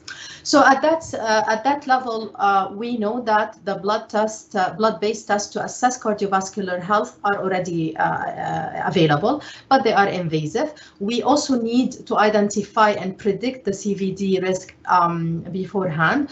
So there's a growing need to use non-invasive samples such as saliva in order to screen for cardiovascular disease and be able to predict its risk. So the question was, can the salivary microbiome predict a high risk to develop CVD? This is the graphical model summarizing the PPM idea that from the QGP participant, we had access to saliva sample. We sequenced the microbiome using Illumina platforms. We assess and identify the bacterial taxa. In other words, what is the composition of this microbiome? We look for significance. Then we also use machine learning techniques to predict the high risk of CVD. And then we go back to the population and validate our findings. So it's a combination between sequencing, machine learning, and prediction.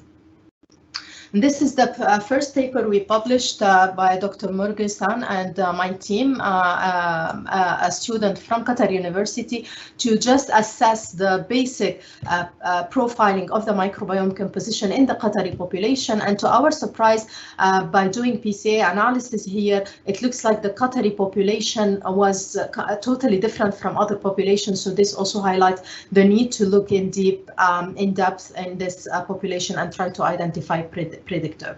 I have to mention that this project on the first 1,000 cohort of QGP participant was funded by Sidra Medicine. Then we merged the cohorts of 2,974. It was originally 3,000, but some were missing some information. It's stratified by gender, and then we calculated the CVD risk score using the Framingham formula. This formula takes into account 6 factors, including age, gender, total and HDL cholesterol levels, systolic blood pressure, the treatment for hypertension, and smoking. Based on that formula, we had stratified the cohort into 3 categories: the low risk, or those who will have low risk to develop CVD in the next 10 years. This was the majority of the cohort. Moderate risk, where their CVD is between 10 to 20, and those in high risk, which means these have high risk to develop cardiovascular disease in the next 10 years. Then, after going through the DNA extraction and a long process in the lab, we finalized the composition of the saliva sample collected from these individuals. Just for the sake of you understanding these graphs, when we speak about microbiome composition, there is a whole list of, we call it the taxonomy pyramid here, starting from kingdom to phylum to class, order, family, genus. So if we get to a genus level, it means that the sequencing quality is really good, and it reflects very well the composition of the sample. So this was the chart at the phylum level. At the genus level, so we're zooming in the sample now, we see that the majority of the groups have Prevotella, Streptococcus, Pseudomonas, Veillonella, and Granulatica.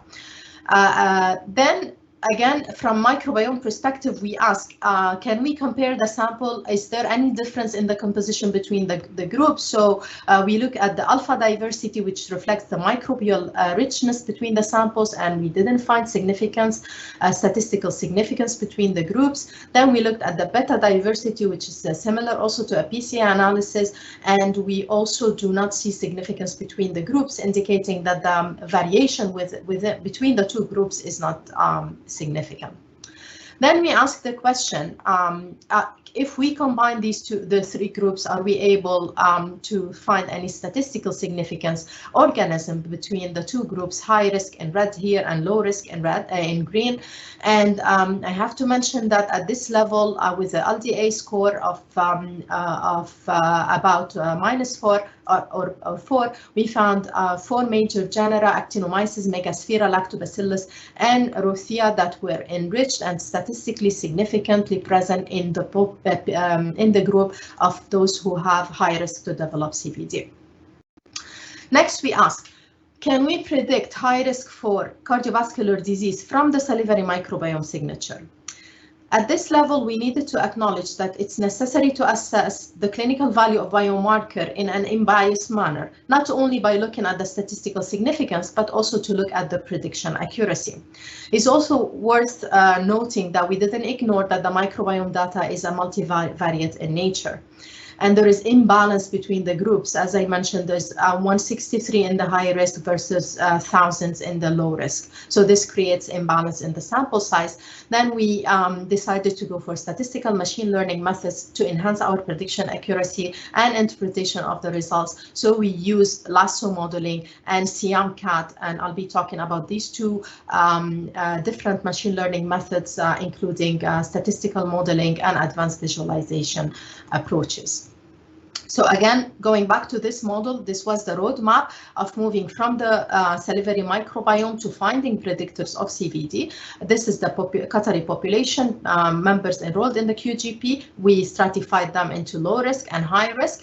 Then, after identifying significant taxa in their salivary sample, we used the lasso linear model. Then we used the SIAM-CAT, another machine learning toolkit, random forest, and others.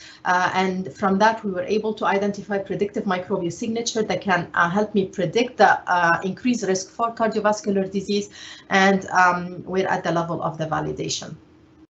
So starting from the lasso linear model analysis, we identified a total of 14 or 15 pertinent predictor for high risk, and these are represented here in red.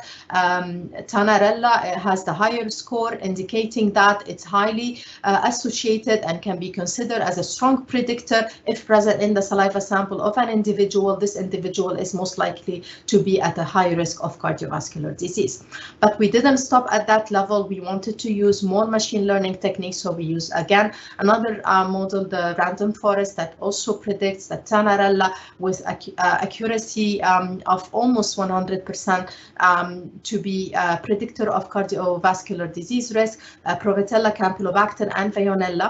So I put here just the list of those identified in the lasso, and the ones highlighted in red are also common to the two different machine learning techniques. Then we went back to the cohort and we said, okay, let's compare the count of microbes that can give me that are present in my prediction list, but I don't know how their counts in absolute values are looking between the high risk and the low risk. And we found significant increase in Lactobacillus count and Megasphaera. Both are present in the list that I showed previously in those individuals that have high risk to develop cardiovascular disease. Then there is a new modeling method that also employs statistics plus machine learning that is specific to the use of microbiome data. It's called SIAM-CAT, or statistical modeling and use of microbiome for the significant predictors. So we use it, and we show here that Megasphaera, Treponema, Daliester, Veillonella, and Rothia have a good prediction fold change in the high risk population compared to those who are in the low risk. So in this slide, I summarize the finding of the 15 microbes that were identified in our lasso linear model, and compared to the LEFSE, which also covers the significance finding between the low risk versus high risk, and then compared to the random forest data. So I put the axis just to say that they are present between the different modeling techniques, SIAM-CAT, and this was based on the microbial count. For example, Rothia would show up in 2 different machine learning approach, Veillonella in another 2, Lactobacillus is another 2, Megasphaera is being a hit in 3 different machine learning approaches. So it was also encouraging that the new paper that was recently published in September 2020 in Hypertension Journal indicated that using gut samples or stool sample from patients, they were able to identify Clostridium, Megasphaera, Veillonella in the gut of those who are suffering from cardiovascular diseases. So this is just another indication that we're on the right direction in this project. So to summarize the output and the impact, this is, to our knowledge, the first study to demonstrate a potential use of saliva sample to predict predisposition to cardiovascular disease, more importantly, in a non-invasive method. And this is the first study to use machine learning approaches to analyze salivary microbiome composition. Our analysis revealed a set of bacteria that can be a predictor of increased CVD risk in the Qatari population, and this will further expand the biomarker toolkit that we have for cardiovascular disease. Currently, more analysis is ongoing to confirm our finding using stabilized machine learning approaches, and we are planning on the validation by using a CVD high-risk independent cohort that will be used as our cohort to assess the prediction value of these bacteria. And we need to investigate the role of these bacteria on cardiovascular health.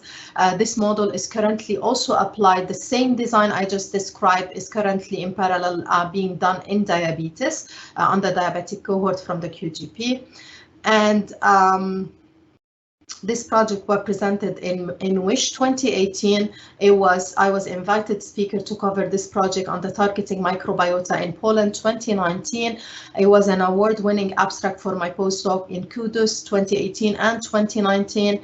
I was invited to speak about this project in the International Biobanking Conference in Doha, and the abstract won 3rd place poster award. And I spoke about this project in the Joining Forces UK Qatar Health Research Forum in Qatar University.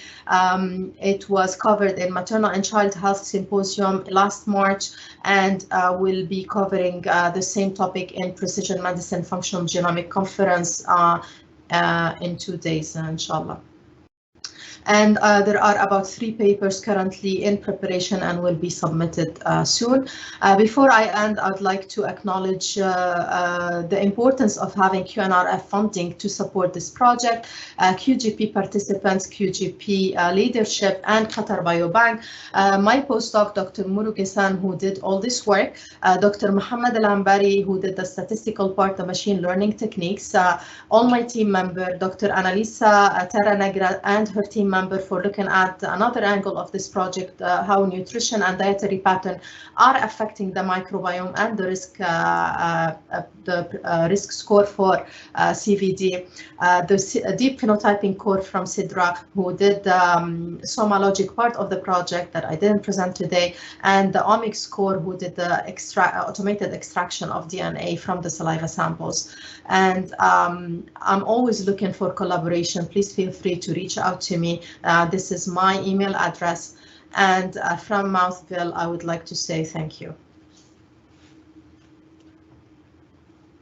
Thank you, Dr. Suhaila, for this also nice and important presentation.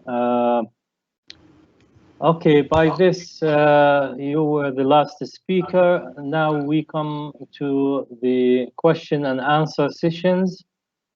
Please turn on your cameras so we can take some questions from the audience. And yes, these presentations were very valuable, and there's great outcomes from so many of them.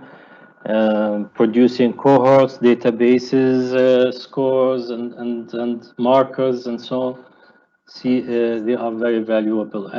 Let me see if any of the attendees have any questions. Please either post them, or you can raise your hand, or even you can talk directly. I will start with this one, a question from Professor Faiz Safadi from NeoMed from USA, actually. It's a great question. Thank you for a great talk.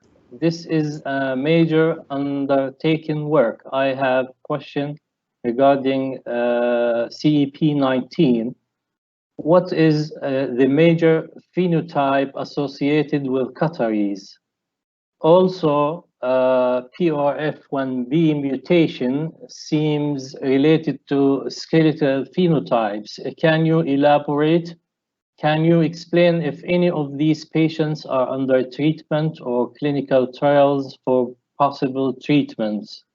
I think this question is for Professor Ellis. Me? Where you can he is not. It's actually for me, Dr. Jarrah. So I answered it in the chat.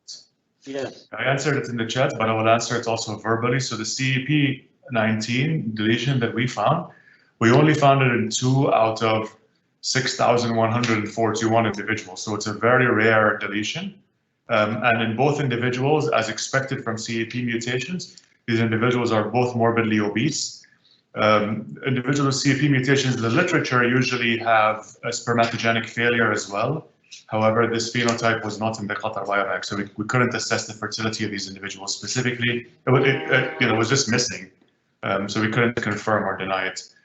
For the second question on POF1B, again, this is a one-off mutation that occurred in de novo in 1 patient, and that patient has autism. Consistent with the literature, there's recurrent mutations in POF1B point mutations that cause autism.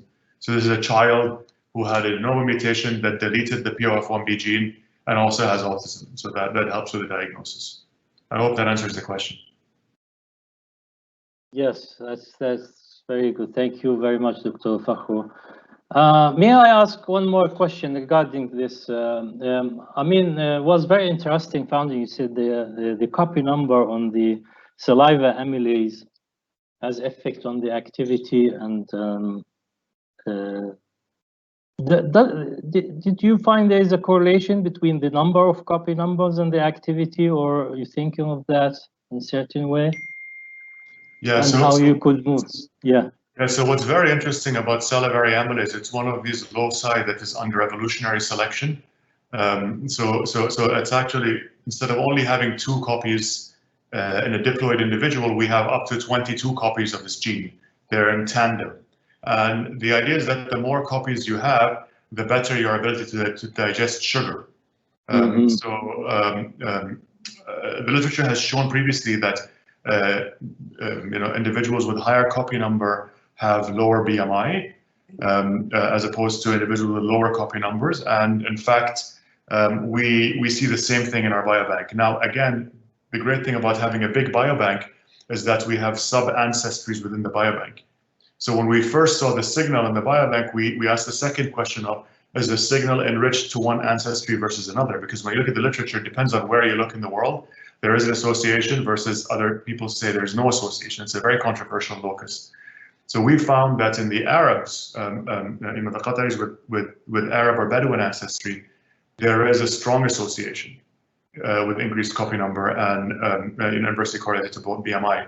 However, those with Persian ancestry, we do not see that. So, again, I think this is part of the utility of having such a big and rich database that you can always go back to ask these kinds of questions. That's very good. Yes, that's very interesting, actually, and it's important and potential future therapies. Dr. Yes. I do have a question, and I'll ask all of the doctors and professors here today to, first of all, forgive my ignorance on the subject, and also to maybe take into consideration that as the member of the general public and not somebody who's extremely, in depth with these subjects, but is diabetes reversible through either gastric bypass operations or some kind of medication? Is there a way for the pancreas to come back into a normal functioning unit of the body? Should I answer? Yes, please, Dr. Al-Samad. Well, this is very good question and timely and very interesting. First, so reversibility of type 2 diabetes has been established by studies here done in Qatar, recently published in June in one of the best journal, Lancet, by a team that include myself and led by Dr. Tahiri and funded by QNRF. And what we found that if we take recent diabetes, meaning people who developed diabetes within the past 3 years, and put them on a diet to force weight loss, so they may lose about 10 to 15 kilograms within 3 months, diabetes is reversed in about 61% of them. So the pancreas recover its ability to secrete insulin, and the body resistance to insulin decreased to such a level patient become normal without any diabetes. So this is reversibility is established. Another study published from the UK done in the primary healthcare did almost similarly and published also success in reversing diabetes about 50%. So reversibility is real and can be done. Reversibility for an established diabetes that's been there for 10, 15 years. I'm talking always about type 2 diabetes. That's not being studied much. Bariatric surgery can ease, the medication and so on, but we don't think there is much difference by achieving the goal between a strict lifestyle modification versus a bariatric. Although bariatric can do sometimes faster job on short term, on long term, they are similar after 2-3 years. Now, type 1 diabetes reversibility never established, but type 1 diabetes treatment with islet transplantation and future stem cell, it is ongoing research that's happening everywhere, but did not come to reality yet. Okay. That's very good, very nice, Dr. Abu Samra. This is very interesting, actually, and important activity that has been done in HMC, as you mentioned. And it's very interesting, Dr. Abu Samra, if I may ask this also to add, the polygenic risk score, you show that there's a big difference or significant difference between those subjects with diabetes, but no other diseases compared to no diabetes, but there is other diseases. It's a good significance, 0.8, 0.38 probably, if I remember the numbers right. But regardless of what is that disease, or there is a general category of diseases, or how did you look at what other diseases you mean by that? Can you elaborate a little bit on that, please? So we calculated the weighted polygenic risk score for the family member who have cluster diabetes, and we compared to 3,000 people. Some of them about 1,000 plus. I can't remember from the Qatar Genome or Qatar Biobank, who have no diabetes and no other illness based of history. And then we do the comparison. The comparison clearly significant. And we took another group of people from the Qatar Biobank, in which they have no diabetes, but they have other chronic. Difference is still significant. However, the difference is not as much. If we take so that's the difference. But if we take people who have diabetes in the Qatar Biobank, but we don't know if it's clustered or not, most likely it's not clustered, and compare them to our clustered family member, they are not much different.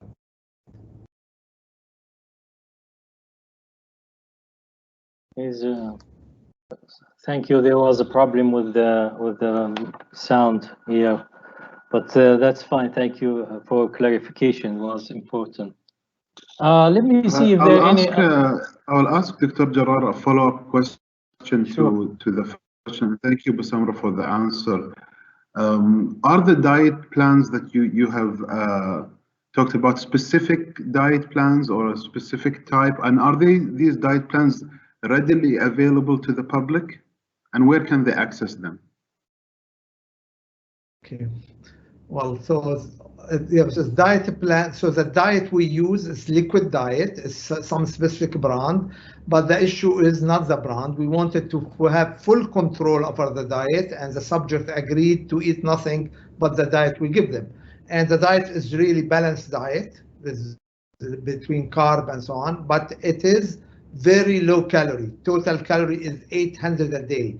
So a typical person will need between 1,500 to 2,000 to be to balance his the requirement of calories. So this is very deficient in calorie and lead to weight loss within 3 months to like significant 10% at least of body weight that's being lost. And so we are planning to translate this finding into actual clinic. So we are going to establish diabetes reversal clinic, both at HMC and PHCC. That project will happen next year, inshallah.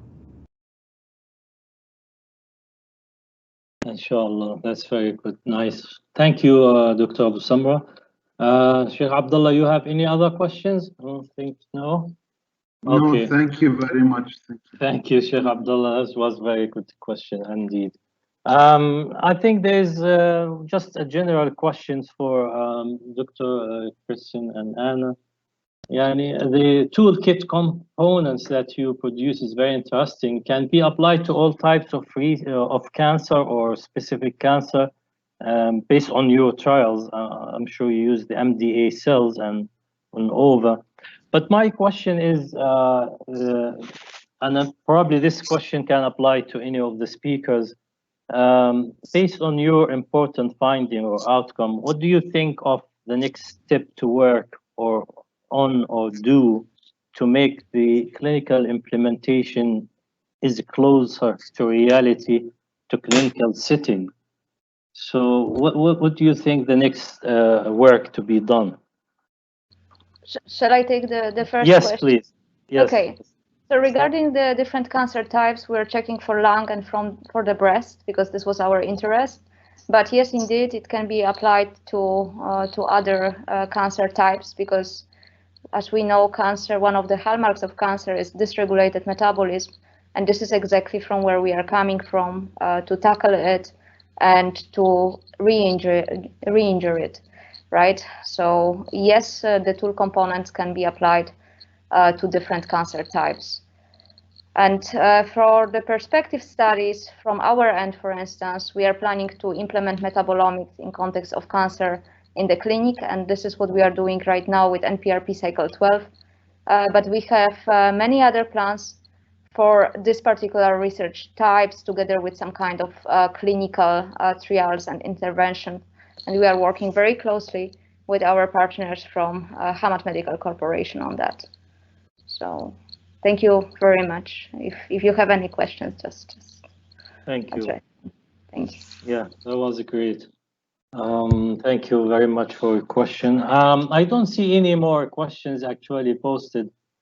But I mean, I have one general question for everybody. If we can conclude with this and make some remarks at the end. As most of the experts and researchers know, there are challenges, real challenges in realization of precision medicine and incorporating precision medicine strategies in routine clinical care in Qatar specifically and worldwide. So can you discuss what are these major challenges that we need to overcome or work on to make us getting closer to clinical implementation based on your research findings or your general knowledge? Any of the speakers can comment on this, please?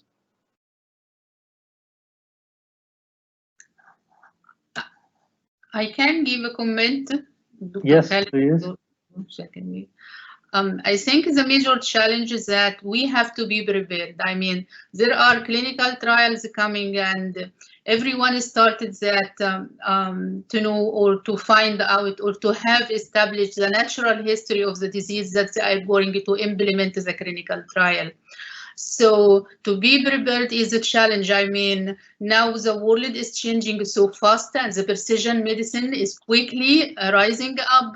So I mean, for diseases which is we are anticipated to have a clinical trial coming up, we have to be prepared.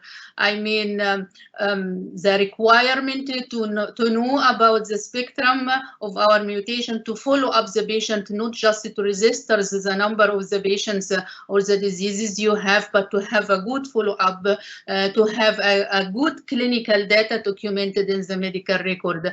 I believe this is a kind of a challenge, because without this, you cannot start, I mean. So I believe the documentation, the medical record, you can find out in our cohort missing data, mostly in the history, also in the investigations. Very important investigation was not there. So without this basic issue of clinical documentation of what is needed, there will be a kind of a clinical trial. We will at the end only take the product and then start to evaluate whether this benefits to our patient or not. I think this is the main issue, but I don't know, so Dr. Khalid Fakhru might comment better or have another idea. Yes. Dr. Khalid Fakhru, please, if you have any. You know, I can add my 2 cents. I think you know, what Dr. Alice mentioned is very important. Also, you know, it's like a juggling. We need to make sure that all the balls are in the air at the same time. And so, you know, part of that is our technical ability. I think we've seen from all the talks here that technically we're getting better and better at analyzing patients very well using research technologies and making those translatable into clinic. The question is, from a regulatory point of view, for example, are our research technologies good enough for the clinic? And this is as simple as you know, an accreditation switch. If we are accredited to deliver clinical value, then we will be clinically useful. If we're not accredited, then we will still keep being in that issue of debate. The other thing that's also important, and this is something that you know, Dr. Saeed can probably comment on a lot better, is integrating on a national level, because you need a national agenda for education, you need a national agenda for you know, clinician development to bring people up to speed with what research can do for patients. So these are just a few more thoughts. Obviously, the list is very long in terms of challenges, but I'll let the other folks chip in as well. Thank you. That's very important. Yes. Any of the speakers want to comment on any of these challenges? Yes. If I can Yes. briefly add, definitely there is interaction between the clinic and the research needed. And as Khaled was mentioning, there is a need for the more intense education for the young generation of the doctors and physicians. And obviously, we're going to be working to make it more feasible and possible to translate. Yeah. Thank you very much. Thank you, Dr. Yes, Dr. Abu Samra, please. So while we are very well, in good shape in terms of services, quality of care, being tertiary hospital, however, our clinical research operation is limited, meaning it is new to Qatar. We don't have fully the infrastructure. We are in process of developing it. A lot of regulatory system here can make the life of clinical scientists a little bit difficult.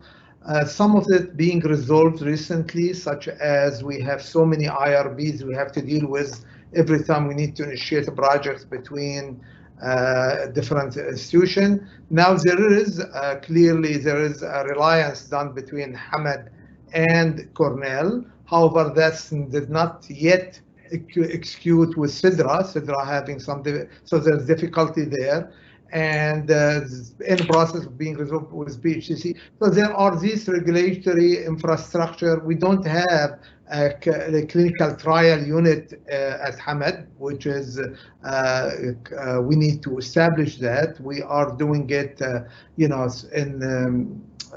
it's not to the level of what we expect, and that's something we need to keep doing. Okay, thank you very much, Dr. Abu Samra. This is very important. Clinical trials. Yes. Add another point. It's referring to the statement said by Khaled that if we are talking about a national level, I mean, now I don't know how it can be the connection activated between the output, the research finding that can be applicable in diagnostic here in Qatar or in clinical trials that are evolving, and we are not so much aware on how to bring this on board with health authorities or decision making so we can move forward. I mean, not just the outcome to be publishing or disseminating the result, but come into real fact. I mean, this kind of connections or how would I say, the translation or transformation of what we have into a national level, there should be, I think also it's a kind of the challenge, maybe a system, running a system, how to be in place, make it more easier, just even to bring the idea and then leave it for them, but a kind of a smooth connection that can all of us be on the same page and aware of what is coming and what we already have here and how we can take it forward. Okay, thank you so much, Doctor. I have a question for Dr. Abu Samra from speaker. Dr. Abu Samra from one of the audiences, Dr. Isam, would you please elaborate more on the mechanism of reversing type 2 diabetes noticed in your study, how the remaining pancreatic B cells respond? Can you elaborate on the mechanisms of reversing type 2 diabetes, Dr. Abu Samra? Well, thank you. I mean, multiple factors can be established. However, we did not specifically study it. Essentially, there's improvement of beta cell function. There's major reduction of insulin resistance, improvement in insulin sensitivity. Both of them make the person at better glycemia, if you like, glycemic regulation. I think that somebody also put a question, how about exercise? exercise is very useful because it helps also. However, it does not help much in weight reduction because weight reduction is mainly diet, but it clearly helps in terms of improving blood flow and muscles and lean body mass. Yeah, so ideally we did not do insulin clamp on these people to verify that insulin sensitivity improved, but we could tell from the improvement of their fasting marker that insulin sensitivity improved, and we could tell also that insulin excretion improved. There is some other secondary thing that we think are related, such as HDL level, etc., that's being under further investigation, whether like we can predict who will improve based on on their HDL value.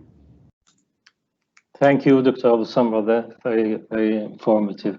And I have a last question. We'll take this last question and we will end our session. Anyone, doctor, if you can share some medical legalities in regards to precision medicine. Medical legalities.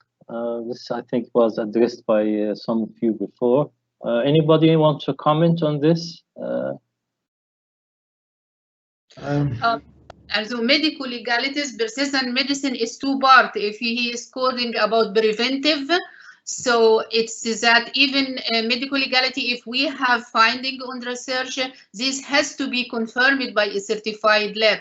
We are not allowed just to give it to the patient or even to the treating physician. It has to be certified by a certified lab. Then we can give the result of the patient to the treating physician to take it further. But even on the research basis, we are not allowed to give results for healthy subject, whether they are carrier or normal.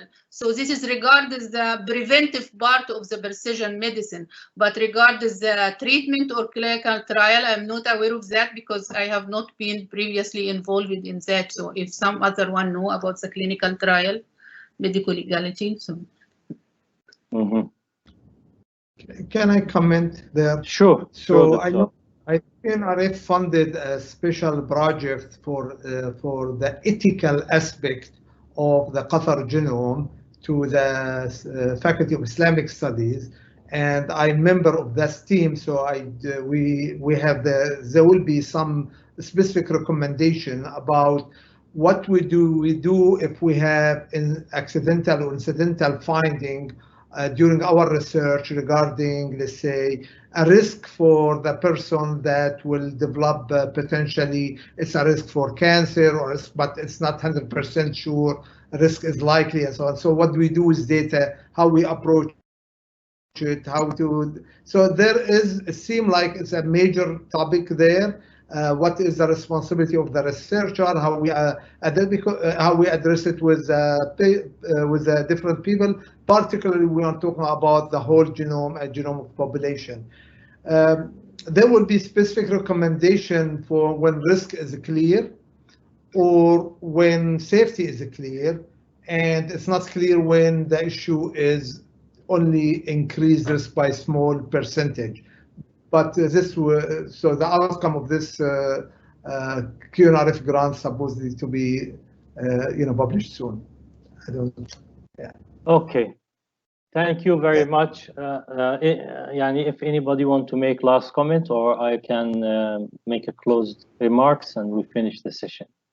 Can I add one little sentence, Dr. Yes, quick, please. Yes, yeah, so I think we also need to highlight, with all the great science that we're doing on the research front here, it's very important to mention that we need a little bit more work on the community engagement, because every individual living in Qatar should really know that my contribution counts. So educating more the public on the importance to enroll in active research or clinical research would really improve the outcome and make the applicability of any testing or prediction testing valuable, because the community would know what we're doing, and hence they'll be part of all the steps from diagnostics to prediction to treatment to clinical trials to all this. So we need more work on awareness campaigns to the community about the importance of what we're doing in precision medicine. Yes, thank you. That's very important too. Okay, thank you very much for all the researchers and for their important research findings and outcomes. I do really appreciate that, and it's very valuable. I have some few quick remarks and summaries. From the speakers' findings and their comments and notes, I can say a few words about the challenges that we face in precision medicine in Qatar. And actually, this is worldwide issues. The readiness level for clinical trials, clinical documentation, medical records, and clinical research limitations, that's one of the issues. Plus the large and complex data sets and cohorts we have, combined with adequate or inadequate research technology and limited research, that's one of the issues that's always there.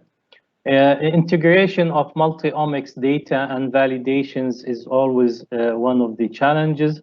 And translating the significant data actually into molecular profiles and messages that can be understandable to clinicians and physicians and applicable for implementation is always the ultimate objective and outcome, but this needs also to be worked on.